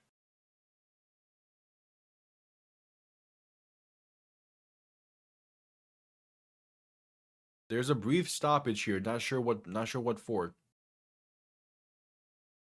Now Houston's making a substitution. Yeah. But like their undisciplinedness a lot of the times is just really dumb. like those are mistakes you can fix easily. All right, Henderson in shotgun, back to his left. 3 receivers to the right, looking to throw in 4th and 6. Birmingham sends 3. Pressure comes in quick. Henderson takes it himself. Gets the 1st and more. Past the 45 and down to the 48. Nolan Henderson takes advantage of the offset and penalties. And Houston stays alive. 1:23 to play. Clock briefly stops. Henderson in shotgun, back to his left. 3 receivers to the right. And now a timeout going to be called here. Is it a timeout or is it a challenge? Oh, it's a challenge. Birmingham is going to challenge here. Saying that it should have been hold-in. Challenging that there was a hold-in on the play against Houston. If he wins this challenge, It's a gamble. I like the gamble though.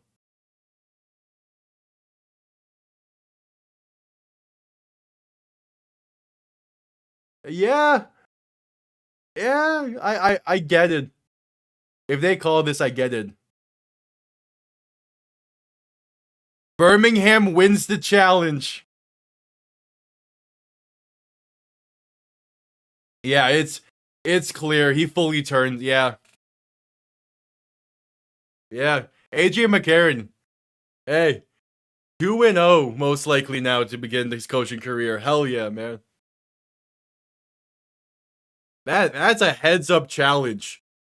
Considering how hesitant we've seen coaches in this league already be with the challenges, that is a ballsy challenge.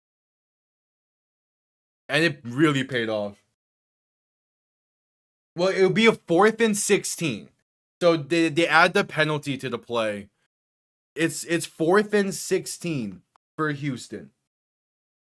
So hey, if you get 16 yards, you're still in this, but now if you fail this, Birmingham is guaranteed a field goal at the very least. They're definitely in field goal range now.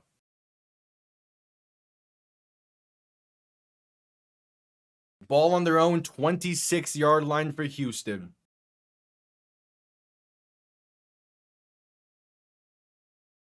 A minute 23 to play. Yeah. The thing with AJ McCarron is, well, yes, he's a first-time head coach. He is also really smart. So like, I'm not too surprised. He's coaching well instantly. As Henderson looks to throw in 4th and 16, pass deep over the middle. What a Oh, this is a Denver Buffalo situation. What's the ruling? It looked like a catch at first. There's some movement as soon as he hits. They're saying it's caught to the Birmingham 44. Oh, this is a Buffalo-Denver situation again. God damn it. Houston goes quick. Henderson in shotgun back to his right, and there's the stoppage. They're going to review this. Ruling on the field. Completed catch to the Birmingham 46. God, this is a Denver Buffalo situation all over again.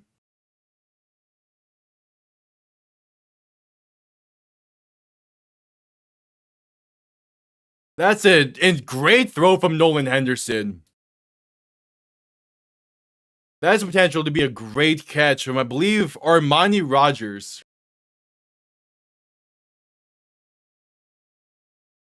The call on the field stands. Houston. What a catch.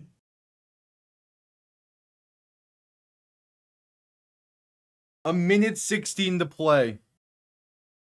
That is a insane throw and an even better catch. In that moment, in this weather, to make that throw and to catch that pass. So ball on the Birmingham 47. Henderson alone in shotgun, looking to throw. Quick pass left side, going to be caught. Brought down for a loss of a yard. Jalen White on the reception. A minute to play and counting. This game's going to come down to the leg of John Hoyland. Letting this clock run a bit. Henderson in shotgun, back to his left. 3 receiving options to the right. Looking to throw once again. Birmingham sends 5. Pass right side is dropped through the hands of Justin Hall. 3rd and 11. You need at least 6 to just even make it a possible field goal attempt. You need at least 6. Yeah, it's... This is the game that we needed in week 1. You have this type of game in week 1, oh, the league would have been sad. But in week 2, it's just as good. Henderson to throw in 3rd and 11. Pressure comes, rolling right. Buying some time, still looking. Breaks off a second sack. Takes it himself, and he gets about 5 or 6. Makes it a more manageable 4th down. Still probably not field goal range, but it makes it a 4th and manageable. 35 seconds. The 4th and 6. He got out of bounds as well.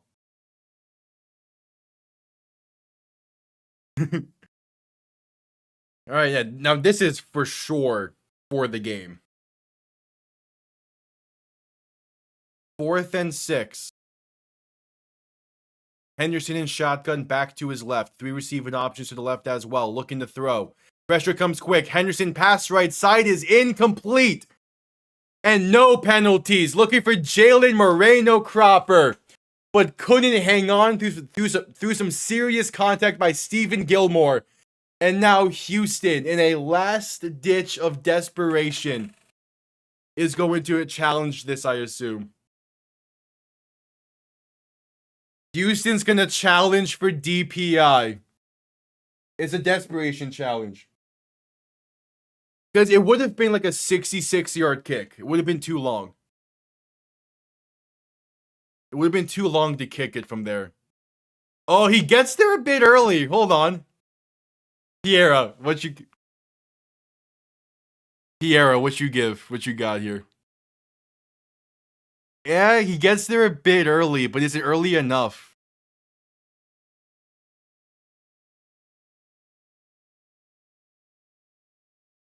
Yeah. Houston wins the challenge. The game's alive. The game's alive. What is this? What is this finish? These final 2 minutes. Houston wins the challenge. DPI against Birmingham. First down, and now you're in field goal range. Yeah, he's definitely going for the ball, but he gets there too early and goes through the receiver. If it was more bang bang, they would have lost the challenge. But he just gets there too early.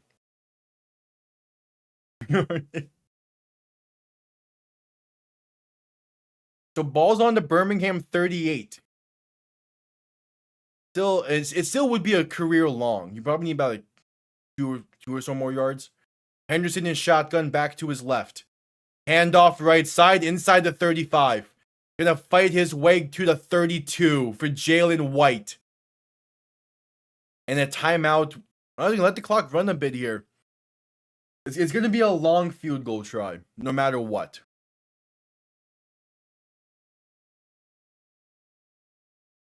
They have Houston. You have 2 timeouts. What are you doing here? They tried to go hurry up, and they're gonna call a timeout with 2. They wasted way too much time there. You have 2 timeouts. But I guess they got into field goal range and feel confident.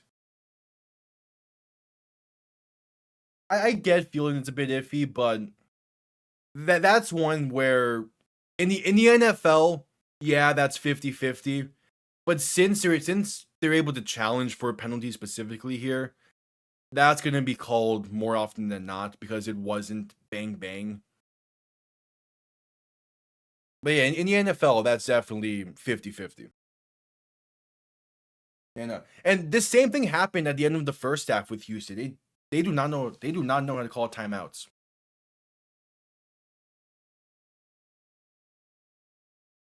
"50-yard kick from the right hash to give Houston the unlikely win. And now Birmingham will call a timeout to ice the kicker." Come on. It's well within his range.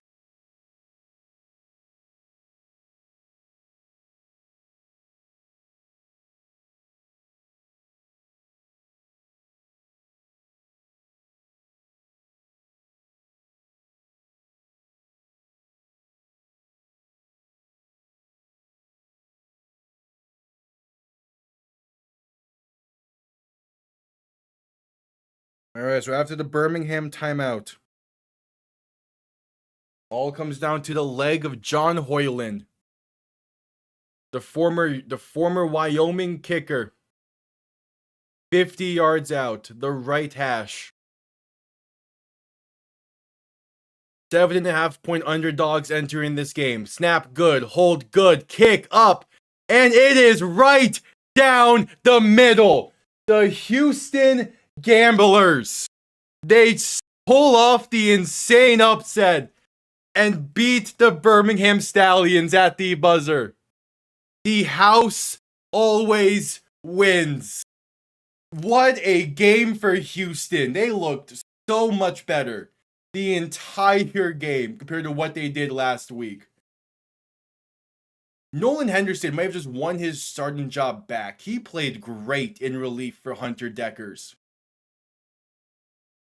What an upset. Just wow. Just everything with this. This game perfectly sums up the UFL. It pretty much has it all for this year. Just wow. Wow. 7.5 point underdogs. They lost by 20 last week. And then they turn around and defeat one of the longer standing, most proven franchises in this league. Good on you for Houston. Good on Houston, man. That is a gutsy win. Good on you. Well, week 2 ain't over just yet. As I hear fireworks going off for some reason. Okay. Week 2 isn't over just yet. Tuesday night, we'll wrap up week 2 when the St. Louis Battlehawks take on the Dallas Renegades. A battle for pretty much the top spot in the UFL entering week 3. Should be a fun one. Yeah. The refs had a little bit of a say in this, but at the end of the day, for every penalty, the replay center is able to step in and change the call if they deem fit. So that's that. The final 2 minutes of this game was, 1, that entire drive, and 2, beautiful. What a way. What a game. So I'll be live Tuesday night for St. Louis, Dallas. Due to that game being on Tuesday, Power Rankings is going to go up Wednesday instead of Tuesday. So, everyone, enjoy the rest of the Easter Sunday. Enjoy tomorrow, even though it's Monday. I'll see everyone Tuesday night. Have yourselves a damn good one. Peace.